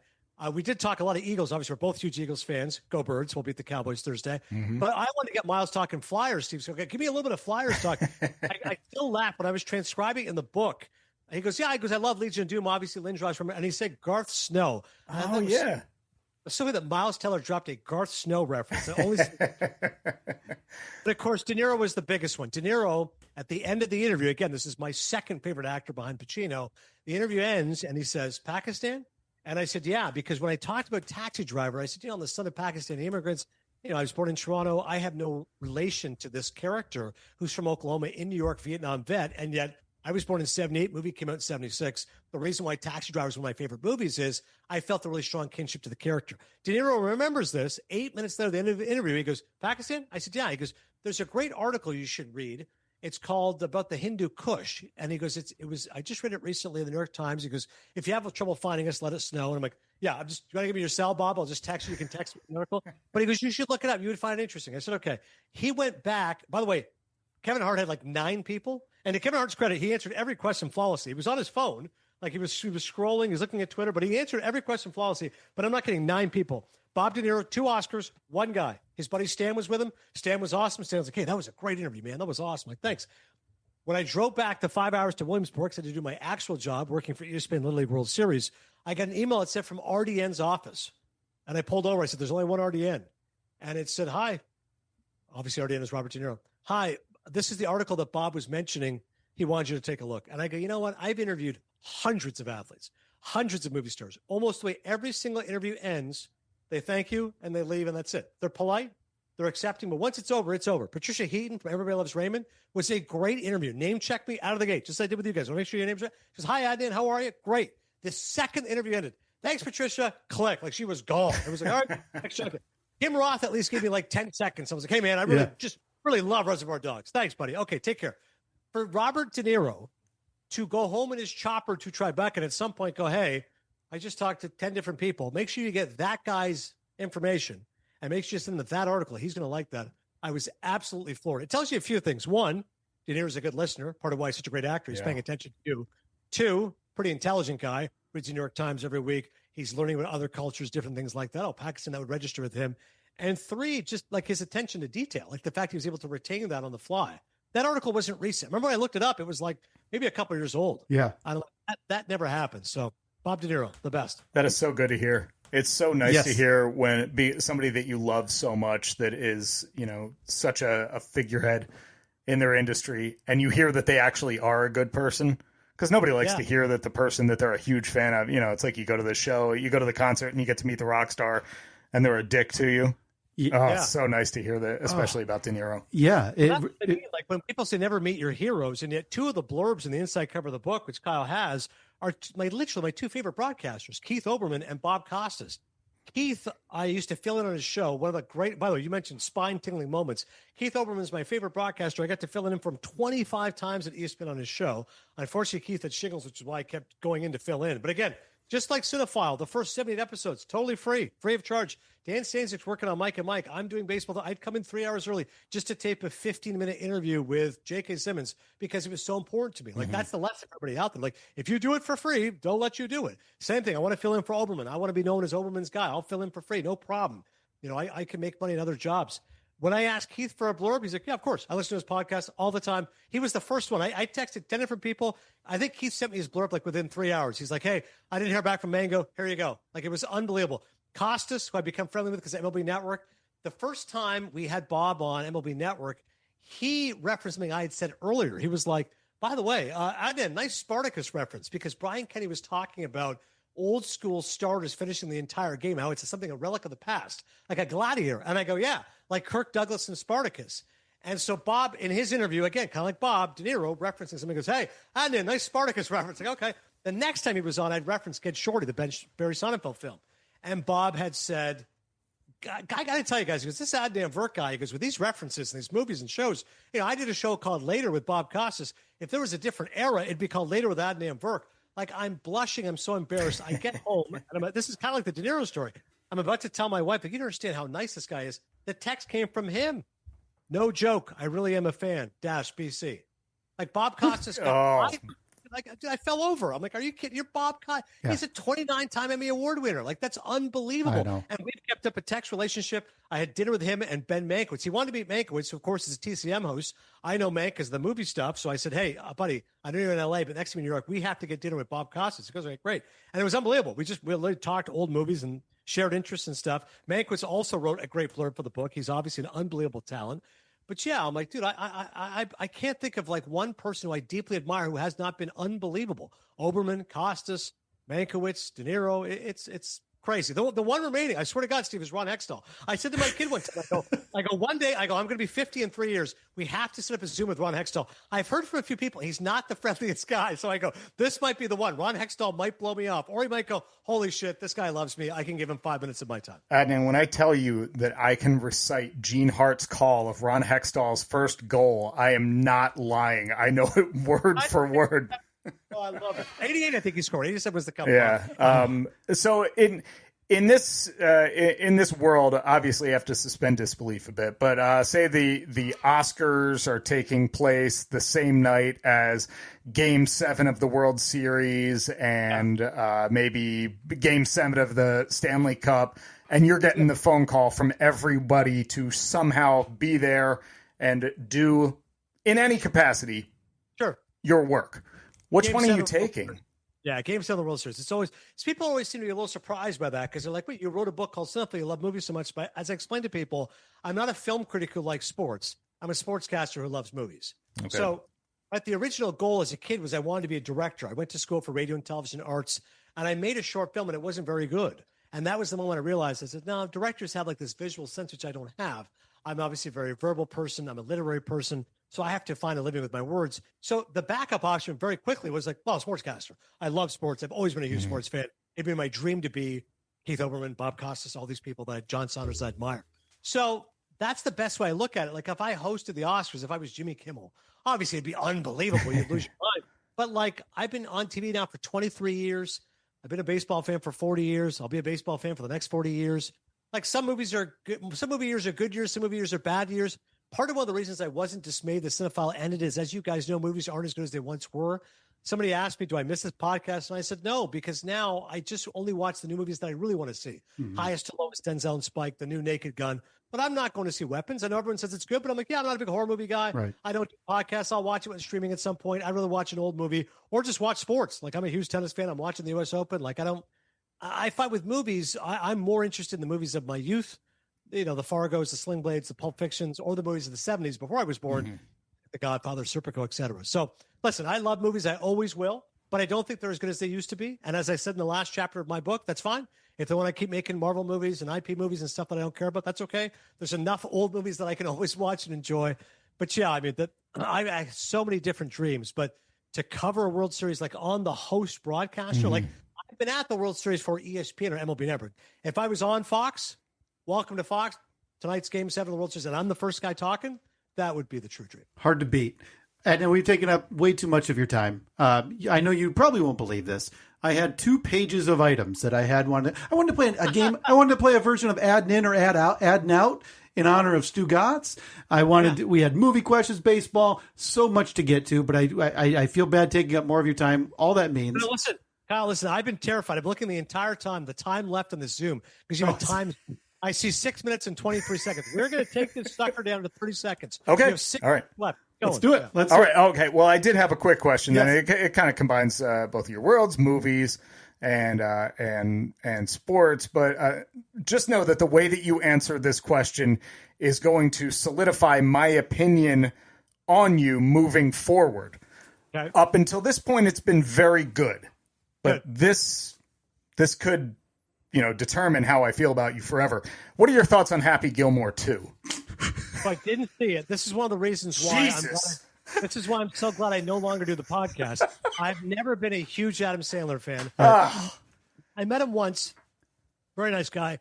It was at, the screening of Uncut Gems, which Ben Lyons got me into. Oh, great movie. It's a great movie. Sandler's great in it. He came around. I said, "Can I get a picture?" He said, "Of course." Me and another guy.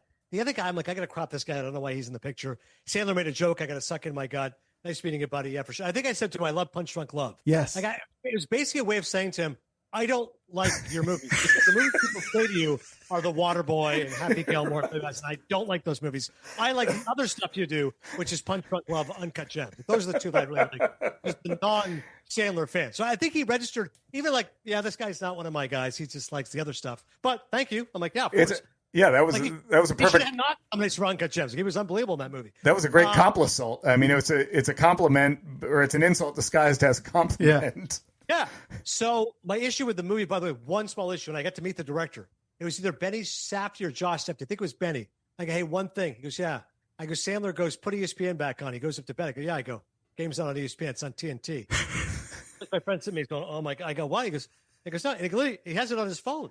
His own movie. I go, yeah. I go, I work at ESPN, not being a dick. Kevin Harlan's calling the game, and it's Western Conference Final. Western Conference Final always does TNT. 100%. I know. I go, you can look it up, but I'm telling you right now, I go, he should have said put TNT back on. Yeah. You deserve a credit on that. And so I think by the way, somebody did run with that. They give me credit on that because I mentioned on Cinephile and often or someone's like, no, Adnan Burke was the first one to spot that right away. That was in the previous screening. I'm not going to watch Happy Gilmore 2. The best I've heard is the cameos are good. The worst I've heard is this is one of the worst movies in a long time. Right. The movie sucked. Awful. So in the past, honestly, Steve, I felt obligated that whatever the big movie was, I had to watch it because, as you just asked me, most people don't say, what do you think of The French Connection or The Exorcist? They go, what do you think of this movie streaming on Netflix? Now I don't have to do Cinephile. I don't have to watch Happy Gilmore 2. There's no way I'd like it. I'm sorry if you loved it. There's no way I would have liked it. All right. That leads me to what I want to ask you, because you're known for your love of the auteur, the actors, director, the Marty Scorsese's. You know, that is so admirable. Why Steve should not be surprised. Somebody who loves Paul Giamatti and Philip Seymour Hoffman is not like Happy Gilmore too. Come on. I can't tell the people I've been who've said to me like, "Oh God, I heard your big movie guy. What'd you think of Booty Call?" And I go, "That's not my kind of movie." Hey, I heard you love John Turturro. Yeah, how good is Transformers? I don't watch that stuff. I like John Turturro. Don't act like you're better than us. You're laughing at fart jokes just as much as anyone else. Told you I went and saw the new Naked Gun. The new Naked Gun is great. That stuff I love. And that's what I want to ask you, because with your love of those type of films, can I challenge you, because you're so well spoken and knowledgeable about all of these films for the most part? Right. Can you give me 30 seconds of praise or knowledge on a movie like a Wedding Crashers, a Superbad, one of those? I think The Hangover is a great movie. I thought that was one of the best comedies that year.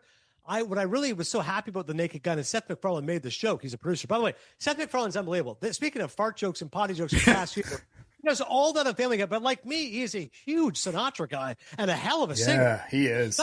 He is such a big Sinatra guy. He got together Sinatra's old musicians and released this album. I'm so old, I don't know how to do any of these things, Spotify, etc. And a buddy of mine at work goes, "Dude, I know how much you love Sinatra. You have to listen." Seth MacFarlane did like a new album. Yes. Like Sinatra music. It's incredible. So I love Seth MacFarlane for that alone. But The Hangover, MacFarlane said with The Naked Gun, we used to watch comedies, used to go to the movies. Like I love There's Something About Mary in 98. That played for 15 weeks. Everyone went and saw it once, twice, 3 times. I think The Hangover is an all-time great comedy. I love Bradley Cooper, Ed Helms, that whole cast. I met some of the actors from that movie. Todd Phillips directed it. Like I miss those big budget comedies. There's Something About Mary. William Goldman, who's a 2-time Oscar-winning screenwriter, he said There's Something About Mary not only should have been nominated for Best Picture, should have won. Like comedies never get enough love at the movies. That's how much. I love definitely not. I think Kingpin's a great movie.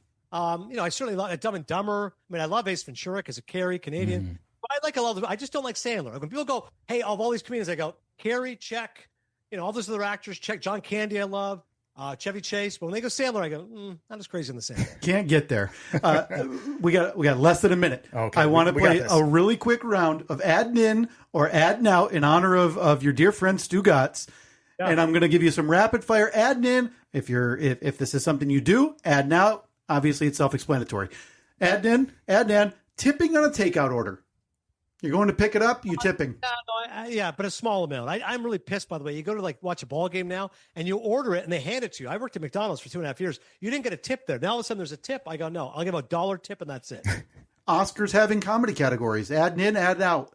All the way. I mean, it's insane they don't. There should be a Best Picture for the Best Comedy because they never nominate for Best Picture anyways. And last one I have for you, BMX biking as an adult. Adding in, adding out. Adding in. I haven't done it as an adult. I love this. Yes! I still have a yellow BMX bike. I wish I still biked, but I have 2 reasons. One, I don't wear the bike shorts, too small in the tight package, and I won't wear a helmet. It's too effeminate. If you told me tomorrow, you gave me a BMX bike, I'd be thrilled. I'd get up there tomorrow right now. All right. You're back in my good graces. Oh, that's outstanding. Adnan Verk, author, cinephile, interviews, essays, and tales from the red carpet, and we lost him on that. Find that book at Mango Publishing, or if you hate Adnan and his family's ability to eat dinner, Amazon.com. Also his employer.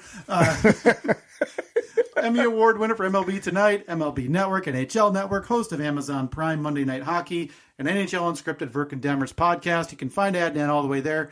Cinephile was a delightful read, Steve. I adored this. His stories from the red carpet, his little ruminations on every one of Martin Scorsese's films, as well as his thoughts on the future of film. If you enjoy movies and you enjoy smart discussion about movies, that book is outstanding and a quick read. I burned through it in just a couple of days. That bugs me when you talk to somebody who's so good at so many things. Like they have such a vast knowledge of so many different things. Because everybody has the one thing that they're decent at. Right. But he's all over the place. He's so knowledgeable. And he's good at all of them. I told you, Steve, before I walked in here, or when I walked in here, that I'd been so nervous today because I so adore Adnan Verk. I am not kidding. From watching him on MLB Network and on ESPN, calling MLB highlights, to his time on the Dan Le Batard show, which, as you know, is the only radio show that's ever impacted my life in a meaningful way.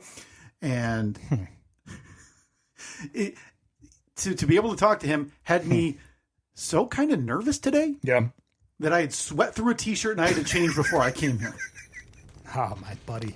My good friend, Adnan Verk. Can't thank my friend enough for joining us on the podcast. Now, Kyle, as I was going through some segments from earlier in the year, the week after that, the first segment was titled, Kyle has been pissed at Steve for the last 10 days. Oh, yeah. You must have done something else outside of the podcast. I'm definitely not holding a grudge over your and Adnan shared fawning over the 1990s and 80s Philadelphia Flyers era Eric Lindros teams and Hextall. Ronnie Hextall. Good old Hexy. We were sending gifts back and forth. I bought his book. Paid for it. Didn't ask for it. Didn't want a promo copy. Paid dollars for it. Messaged him to see if I could get it signed somehow. I had never heard of him. Good guy though, right? Great guy. Like he is a talker's talker. He is. I adore hearing him whenever he's on a podcast or show I'm listening to. Yeah. Having him on was a delight for me, and hearing him just opine and laugh at some of our jokes was beyond a dream come true for me. I love just sending him a text and just seeing where the conversation goes. Such a dick. Because every time, I mean, it's hours of me just typing away. Oh, Adnan, you silly guy, you. Silly boy. Very flirtatious. LOL, gotcha. So this year, you decided, I think you finally made it known what your true career passion is. Yeah. I mean, look, you love your work in the mortgage denial industry. Yeah. How many denials do you have this year? Oh my God, I was on record pace. I was smoking through that stamp. Now, early on in the history of this podcast, you talked about what your dream was as a young boy, to be a postman. Yep. End of the driveway warrior in blue, a mail delivery serviceman. That's right. No rain nor sleet, Snow or hail, rain or shine. Yeah. Your mail will be there on time. Something like that, right? Yep. Yeah. Again, not the only profession that works in the weather. But we thank all of our End of the Driveway warriors in blue. in blue. So it was just a couple months back that you told us about your newest career aspiration and how you planned on achieving it. You know, on the way over here, Steve, I started with the radio, but then I realized I got to get the pipes warmed up, so I had to turn on music to sing along. Oh, of course, yeah. But while I was listening to the radio, I had a thought, and I wanted to bring it up to you because I'm now thinking, if you could pick one career that maybe you would have never thought of, right? But you happened upon it somehow. You saw someone doing it. Yes, maybe what are you doing there? Or maybe you have thought about it, and you're just like, well, that's not realistic. I would be curious if you had one of those, because I was driving this morning, like I said, and on the radio came a classic job that you would never think of, that I thought, oh, I'd love that. Okay. I'd love that. And I think I could do like it. a commercial for something? Not quite a commercial, a service. And if you know me, I'm a man of service. Go on. I'll reserve judgment. Do you think I could pull off being your next local traffic reporter? Huh? I guess. I mean, you're familiar with the broadcast industry. Yeah. Yeah. So I'm assuming that you're competent at looking at a video monitor and seeing, oh, the highway's backed up. I got to tell you, north, south, east, west. I know all the Cardinals. Right? I mean, Do you know the Cardinals? I do, yeah. Okay.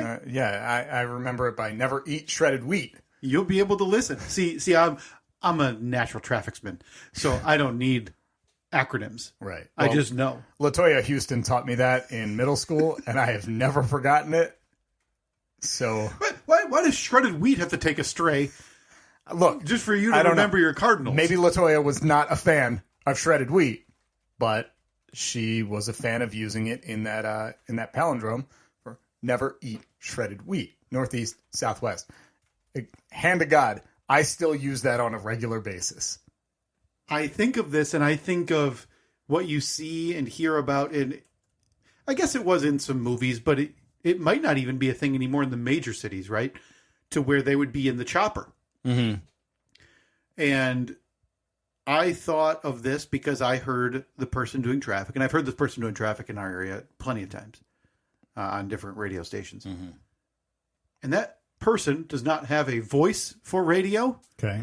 a cadence for radio, nothing. So it's just like, cars are everywhere. Yeah. The highway looks like there's an accident. I don't know. But then has a super like sing-songy send-off that I feel is really look at me, Louie. Sing song send off. Yeah, I'm not going to say the name. You, I think you'll know, but it's something a little along the lines of. Oh, I know that, but Yeah. I can't fill in the blanks. I know the name. I don't want to say the Yeah. name. You guys, somebody you in your circle might have a Right. relationship with It this. could be a friend of mine for all I Right. know. When this person gets down from the chopper, overlooking the big rural development on Highway 6 near Farmer Bill's cows. Looks like the Johnsons are having a yard sale today. That might cost you a couple minutes. I like that one. Cost you a couple of minutes. It's it's kind of like a Super personable. it's a padded way of saying like there's going to be a backup there. Yeah. Oh man, if you're looking left on local M55 this morning, you're going to want to watch out for the puddle that's on the overpass. You know the puddle. Looks People like are talking about the puddle. Looks like from my vantage point here this morning, Bill, I'm seeing a couple of Civics bottom out, and just want to make sure everybody's aware. Okay, so is this going to be a career change for you? Like in the works? Are you looking to ditch the mortgage denial industry? Never looking, just kind of, that's like the daydreaming, right? Like, how do you, first of all, is that a thing that our place is still hiring that? Or is that like one of 4 jobs you don't have to do? Like, What? oh, you want to do traffic. Sorry, you also need to be The sports reporter. And then you're going to be the on the street guy for the local community fair that you're going to have to do a video for that we're going to air for 3 months. Boy, that is weird. Like, what is the training for traffic? I would assume look at the roads, right? Yeah. Like, what are those? Cars. Where are they going? Fast. Yeah. What about those trucks? And where are they going? Slower. Slower. A little slower. They're going the other way, though. But I want... Well, those cars are going up. Trucks are going down. Is this a thing in the major cities still? Like, if I went on to, like, the, New York, NY6, whatever affiliate in the big city right now, would there be, traffic reporter position for the major metropolitan areas? Because I feel like, is that the traffic reporter's dream? I need to do research on this so I know who my rivals now are. Yeah, because when you work in media, there's always that constant grind. Like, I want to get to the top. I want to get to market number 1. Is that the same with the traffic reporter? Yeah. Like, I want to be the one talking about the Cross Bronx Expressway. Right. And you know what? When I was in college and my first thought was I want to be the local sports guy. I never had the illusion, desire, want to do one of those major markets. I simply wanted to be able to say, my brain said, you like sports, you like talking, put those together, let's do that. Talk about sports. But I did not want to ever do the major, the major market, the New York teams, the Boston teams, the LA, Miami, whatever.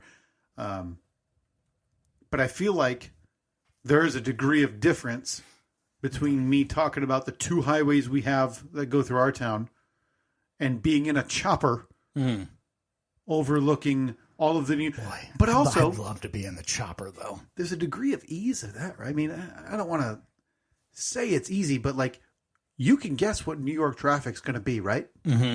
Yeah. Just take a guess. Yeah, I mean, you figure... Boy, we're backed up here headed into Manhattan. We're backed up heading out of Manhattan. There's a ferry that goes to the islands. Back to you. Yeah. Yeah, after a couple weeks, you probably have the basics memorized. Yes. You know, okay, it's always going to be, really heavy here, and it's always going to be, the quick way around is to go this way. Yeah, but look, if you're thinking of switching careers midstream, is this your midlife crisis? Boy, is there a sadder one than that? To leave the mortgage industry for the traffic reporter industry? Is there a sadder midlife crisis than wanting to become a traffic reporter? Like some people go out and buy a sports car or a leather jacket. Yeah. Oh, man. Not Kyle. No, I decide I want to be in the chopper. Do we even have a chopper in this area?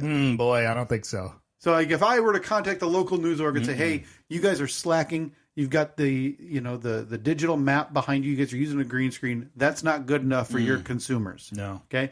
Do you care about your viewers enough to buy a chopper and send me up over M43 in and out of Hastings, Michigan? I feel like the juice wouldn't be worth the squeeze, as they say in the industry. I feel like the last time that I remember like a traffic reporter in a helicopter mattering was when they kind of encountered 9/11 25 years ago. Yeah. Okay, I was going to say OJ, but either way, both of our references 25 and 32 years old. I think in LA, I think that's still like appointment television. Yeah, they seem to love the high-speed chase. Yeah.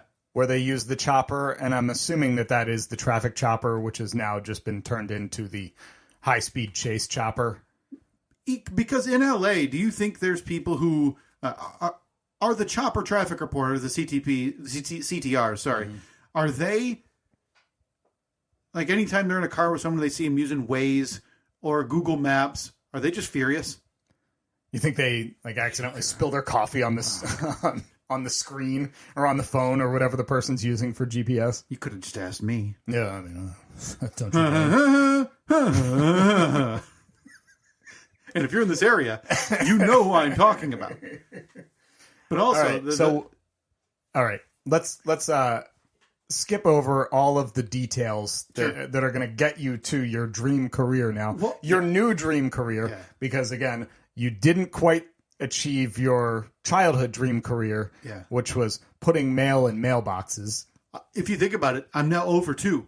My childhood dream career was to deliver necessary parcels to those in need. And in my mind's eye, it would be me bringing life-saving medicine to someone's mailbox as they wave from the window in a snowstorm. Because as you know, the motto for mailmen is rain, snow, sleet, hail, we're out there delivering mail. Is that what it is? Yes, okay. Exactly. And, but then asking, can you bring it to the door? And obviously I laugh at them because that's not my job. No, it's not. Yeah. Oh, that's right. I have this package that'll fit, that won't fit in your mailbox, but all of this mail that will fit in your mailbox. So instead of just bringing it all to the front door, I'll put half of it in the mailbox and then put the other half at your front door. Josh, our friend Josh Reed, who works for the local End of the Driveway Warriors, saw him the other day, gave him a wave as I walked in. Josh, can you explain that? Is there something in writing that says if something won't fit in the mailbox, feel free to put that at the front door, but do not take anything else with it? It's got to be, right? Well, I feel like you probably have stuff that you encounter daily at your job or whatever where you're like, well, this doesn't seem to make a lot of sense. No, Kyle, everything I do makes complete sense. It's all very, very important when you're down in the trenches.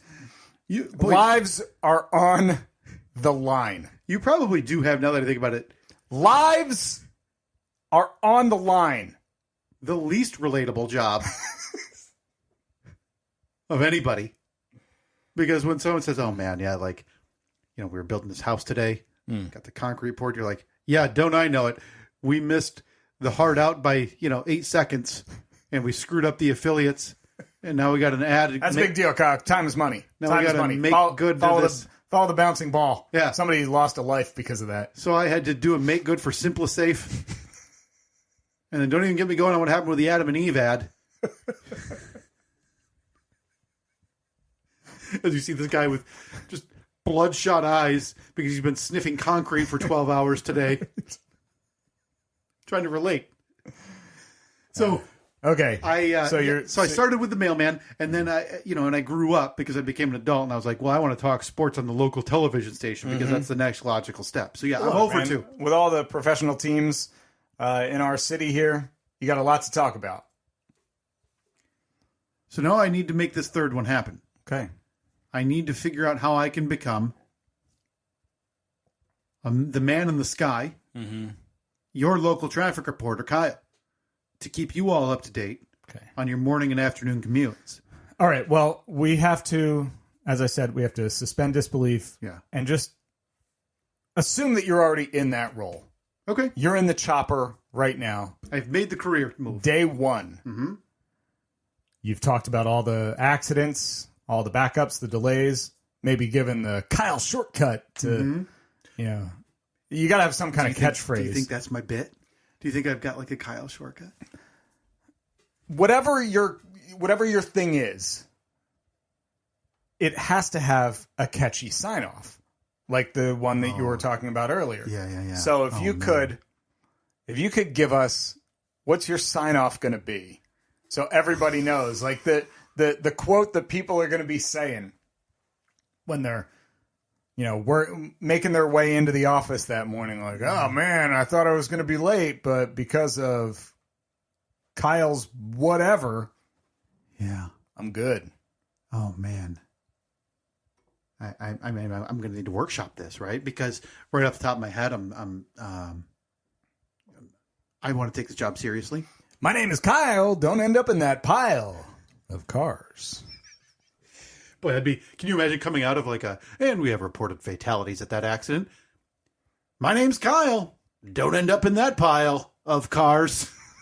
I think you need a little bit more of a pause. You think the pause is the key? And it has to be like the inflection has to be toned down a little bit.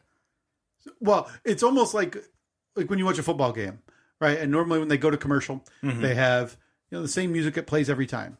Unless, Damar Hamlin just died.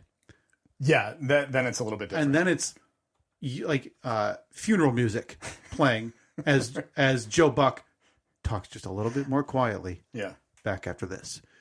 So here will be the Steve, as you mentioned, my sign off for a normal traffic day, a good traffic day, right? Other than that, hang on. I feel like I need some chopper background. Dude, I have a whole story about fake chopper sound effects when me and Frank were doing our college radio show back in the day. And we had our fake traffic report. I mean, fully real traffic reporter. Real. His name was Biff. Then his nickname was Eye in the Sky, Skyborn. So one of us would just go, there's traffic on the Jersey Shore. And then the other one would be going, good.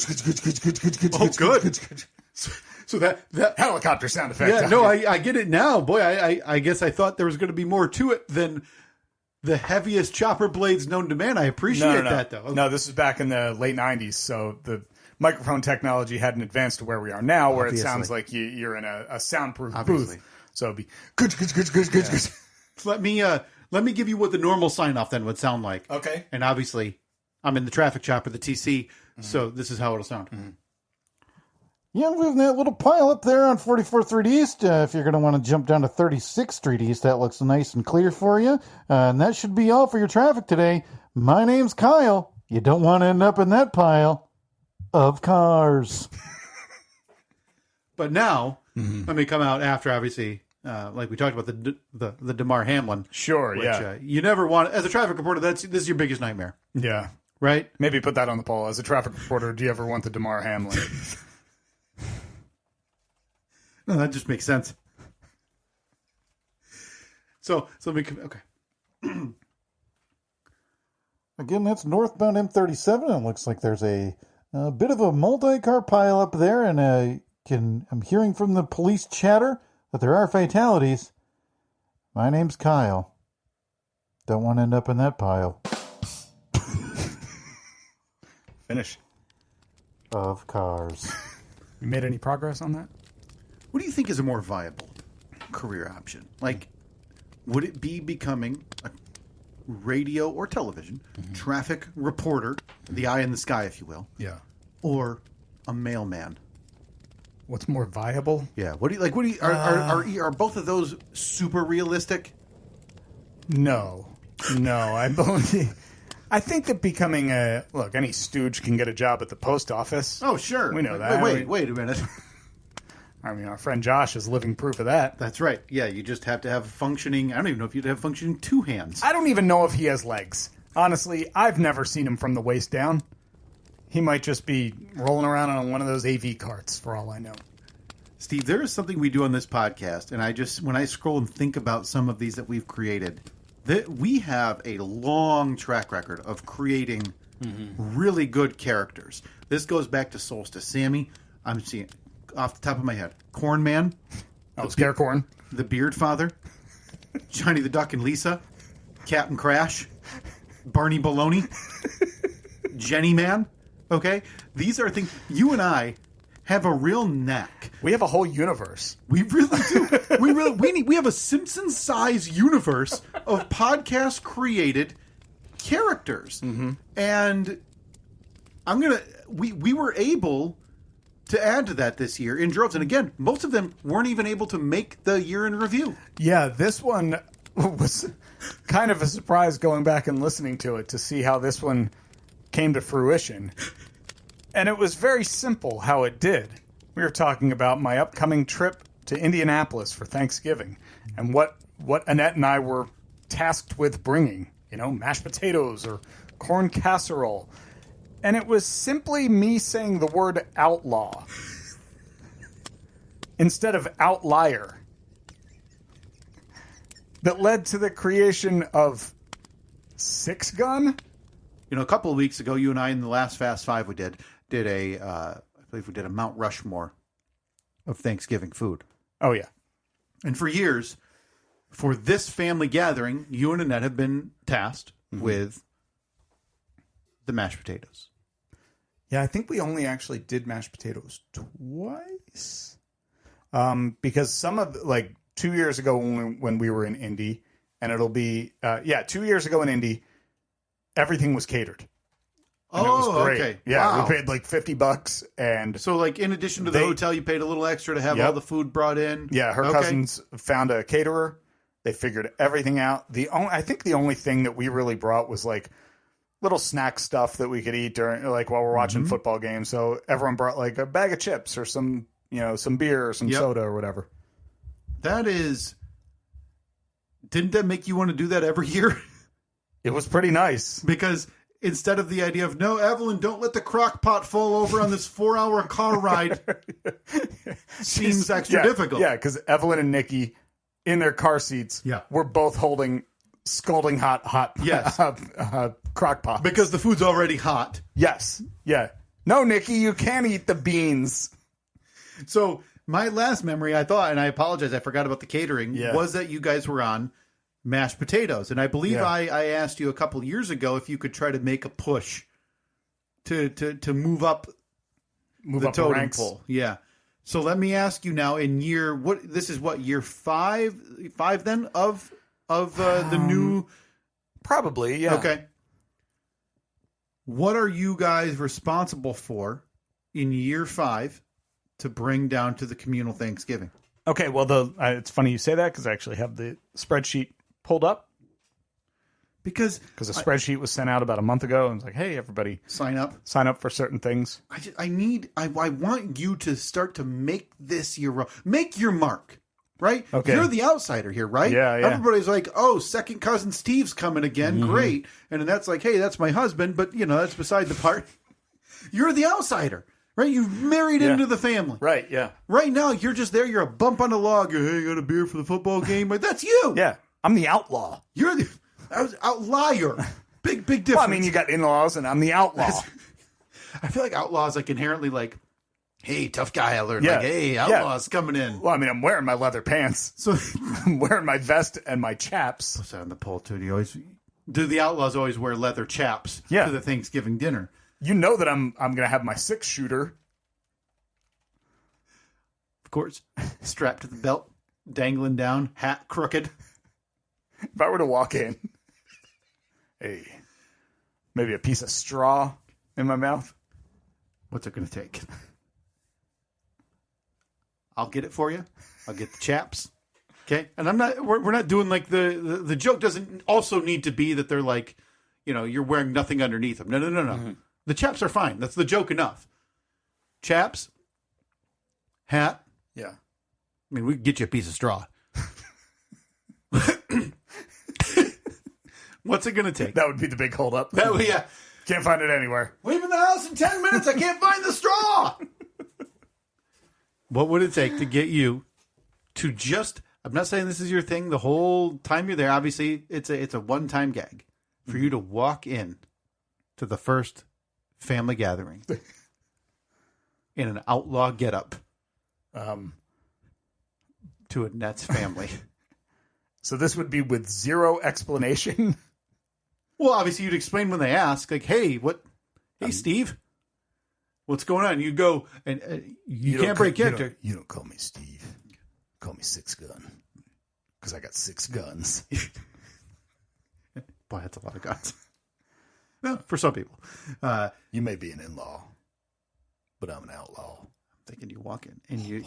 Voice sounds good for that. We've got to get you spurs now. Because everybody needs to hear you Steve, coming. Can you speak up? Nobody can hear you. That's right. This is the loudest I talk. Yeah, if you're not within 8 inches of my face, you ain't going to hear me.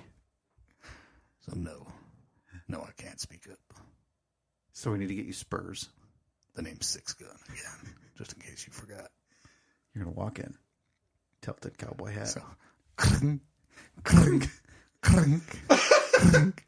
Again, walking through, no doubt, very busy hotel lobby on Thanksgiving. People going in and out. People rushing to get to family gatherings. Walk up to the counter. You're checking in. Tip my hat. I am. Partner. To the gentleman next to her, obviously. Sure. But I'm also giving him a little side eye. Okay. Because I'm polite to the woman, to the ma'am. But the partner, he could be like my adversary. Mm-hmm. Oh, yeah, and obviously. This guy's got scoundrel written all over him. So the whole time, my right hand is at my side, and it's doing that thing where the fingers are kind of wiggling, like I would do before we have a shootout. Well, you got the OK Corral. Yeah, you got to get the finger muscles warmed up because you're about to rip one of your 6 guns. Again, because my name is Six Gun. 6 Gun. And I'll post that in the post. There's 6 guns too many for an outlaw. For a guy named Six Gun. So you're ready. Boy, what would it take to get you to pull off this gag for just 5 minutes at the family Thanksgiving? You'd be the legend for years. Would be. You guys remember that year Steve walked in? But the problem is you then set yourself up because now years down the road, they expect more. The next year you're going to be like showing up in a Stay Puft Marshmallow Man suit for, I don't know the reason yet. I'm just hypothesizing here for a year out. Yeah, we'll have to come up with the backstory for that. Yeah, so you're showing up to the slave mansion in Ohio with an inflated Stay Puft Marshmallow Man. Yeah. What would it take? Would you do a little costuming for family Thanksgiving? So again, I have to do this with zero explanation. Yeah.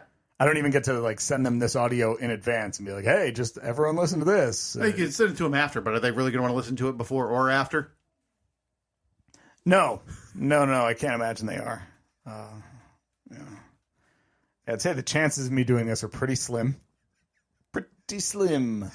Well, now we're going to explain it all to Annette and make sure, because listen, she jumped for joy when we gave the offer of bathrobe boxer brief, Tony Soprano.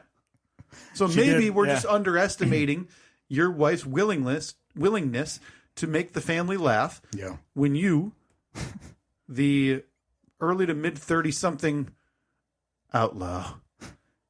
Excuse me? You mean I'm an outlaw? By the way, that's definitely like a Hallmark movie. My in-law's an outlaw.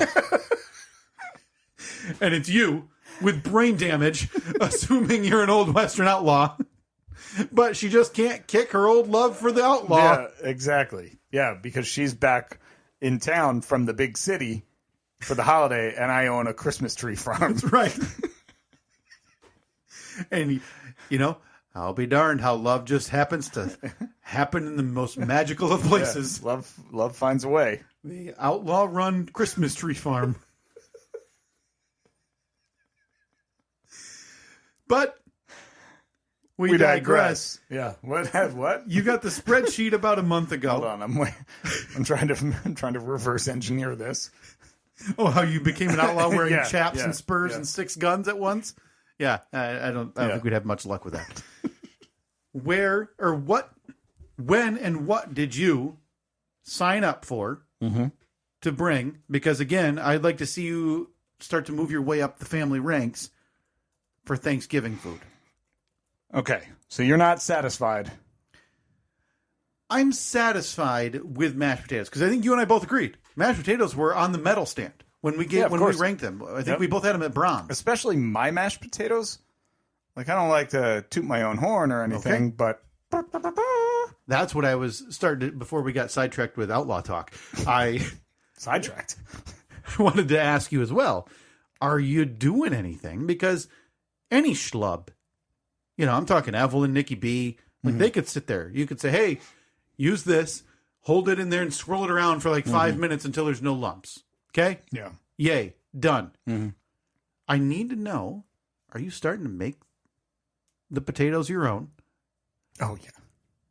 First of all, abandon that. What are you bringing? What's the big sign up for the Steve family? Spreadsheet went out. Now, again, the spreadsheet is abbreviated because we're doing catering again. Seriously? Yes. Wow. Doing catering again. You think it's because of your potatoes?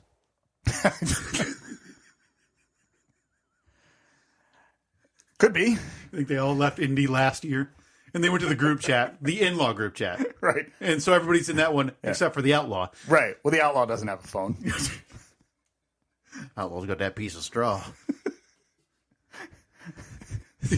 I communicate through the wind. You think they all went to the in-law group chat and said, I can't do one more goddamn year of Steve's mashed potatoes.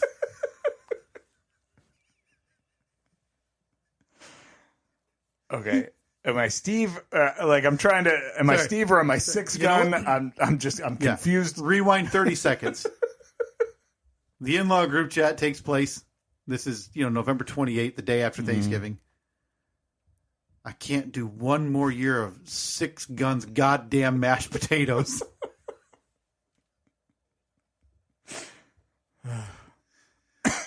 So nothing for you. You don't have to bring anything other than your smiling faces and your leather chaps. I mean, there was a sign-up sheet, but my wife was like, I'm not signing up for anything. Oh, jeez. With catering, I'm curious. What's on the sign-up sheet? I don't even know. I had it pulled up. Could we pull it up? I just want to make sure that, because me personally, I would be like mortified that you would show up and there would be like something missing. Yeah. Because 40 days ago, Annette, gave you the old brush off. Yeah. And said, no, we're not bringing anything. And then you show up and they're like, hey, Steve, you got the kids' juice boxes for 20 kids? And you go, oh, no, sorry, you wouldn't do that. Six Gun would never. Six Gun would never do that. Where's the nearest saloon? Are you threatening me? But then you'd get panicked and say, no, seriously, where's the grocery store? I'll go get all the juice boxes. So you're going in. Let's see. Sign-up sheet. Okay. Nothing I but got your the sign-up sheet right here. Now, because of Kate, I would assume hold on. There's a couple open there? spots. Okay. There's an opening for cooler with ice number 3. So out of how many? 3. So there's 3 total. Yeah. And So 2 people have signed up. Yeah, 2 have already been games and cards. Not a problem. We can handle that. Yeah. Of the 2, I would pick that one. Games and cards? Yeah. Okay, so I'm going to bring Don't Break the Ice. Yep. And No. Uno. No. You need to bring one of those board games that you play over the course of like 8 months. And it takes 12 hours to like set up. Okay. Okay, Yeah. like a D&D type strategy game where, Nobody actually wants to play. Oh, No. God. Steve brought one of his games. No. Oh, great. Six Gun brought the games again. Were those what else? I'm sorry. What else was this it? game's called Kill the Muskrat, who keeps breaking into the barn. to eat the feed for the ponies. Y'all ever played Hang the Burglars?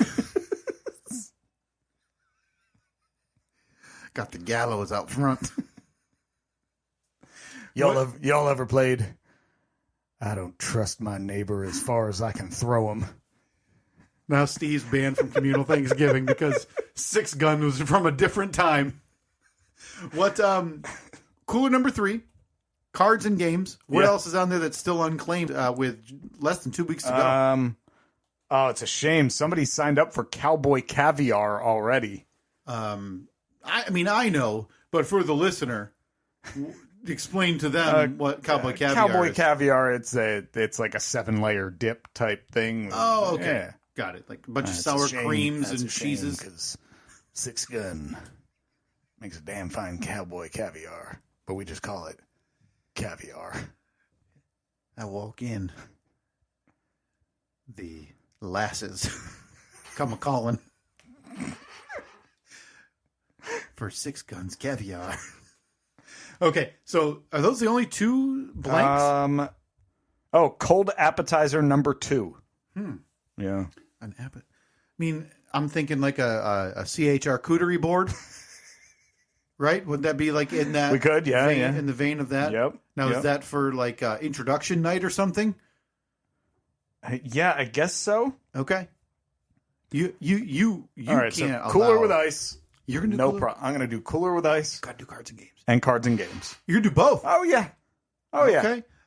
Here's my only I mean, a Six Gun is going to. right. Here, the only reason I wouldn't do cooler with ice for you, you're driving. I mean, everybody's commuting, Yeah. right? But you got to get the ice when you're there, then, right? That's all right. So We're in a hotel.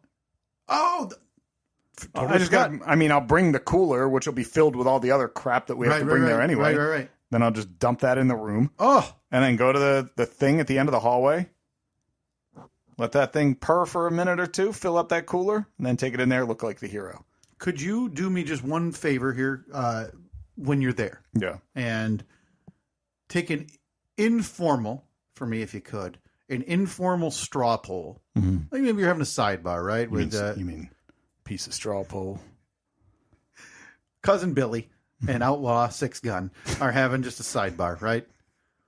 And So we're standing at the bar, obviously, no doubt. that has the metal, like the brass metal bar at the Yep. bottom of it that I can Yep. rest my spurs on. Oh yeah, and you hear them clink when you put it, clink, clink, like when you hook them on, right?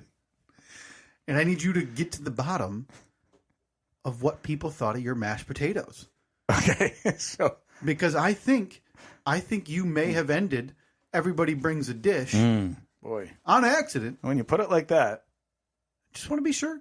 Maybe maybe it wasn't you, but maybe it was someone else's food item, right? Like maybe it was, again, Aunt Janine brought that racist turkey, and nobody could stomach it anymore, right? Jeb, Janine, and I already forget the third gentleman's name. Jerry? I don't know. Brought the anti-trans casserole, and the family thought that was miserable. Yeah. Like it tasted terrible, and so we got to cater from now on. Mm-hmm. Well, I'm glad to know that you're keeping Traditions alive. keeping those poor underpaid workers working on Thanksgiving, which I'm sure they want to do, Steve. Thank you. Yeah, when you put it that way. You know who doesn't care? Six Gun doesn't care. Six Gun don't care. I am absolutely waiting with bated breath for 11 months from now Yeah. for Slave Mansion Thanksgiving Not 2020. again. Possible Slave Mansion. Mansion 20. built in the late 1900s or early 2000s. Possible Slave Mansion Thanksgiving 2026 for you to show up in full regalia, Steve, as Six Gun, and see how many of those family members immediately leave or disown you. I mean, show up as who? Six Gun. Six Gun. Because I got 6 guns. And again, hope everybody's ready because you're firing on all cylinders. That's a lot of guns. It's a lot. It's too many guns, right? Like 6 shooter? No, there's 6 guns with 6 shots in each. That's 36 shots. 36 shots at these people. These poor family members, if they offend you. And again, if there's one thing I know from old westerns, Everything and anything can offend these people. Everything. So be prepared to use all 36 of those shots. Oh, I can't wait. I can't wait to see what 2026 has in store for both Six Gun and this podcast. Yeah. Again, we had a good year. Financially, making bank. Banner year. We have finally turned the corner. Making money off all you suckers. I'm willing to say, after hearing this compilation this week, that I will revise and say we had upwards of 5 really good bits, and we just caked the rest. Mm-hmm. So more than the 2 to 3 we promised you. Yeah. So Steve, congratulations. Oh, thank you. We overshot. Can't be said enough. Congratulations to you as well. Thank you, Steve. It can't be said enough. That is just. We did some good stuff this year. Hey, it's just you and me. What do you want to spend all our money on? Oh my God, I still really want land. All right, we'll talk about that off the air. Idiots. We're the worst.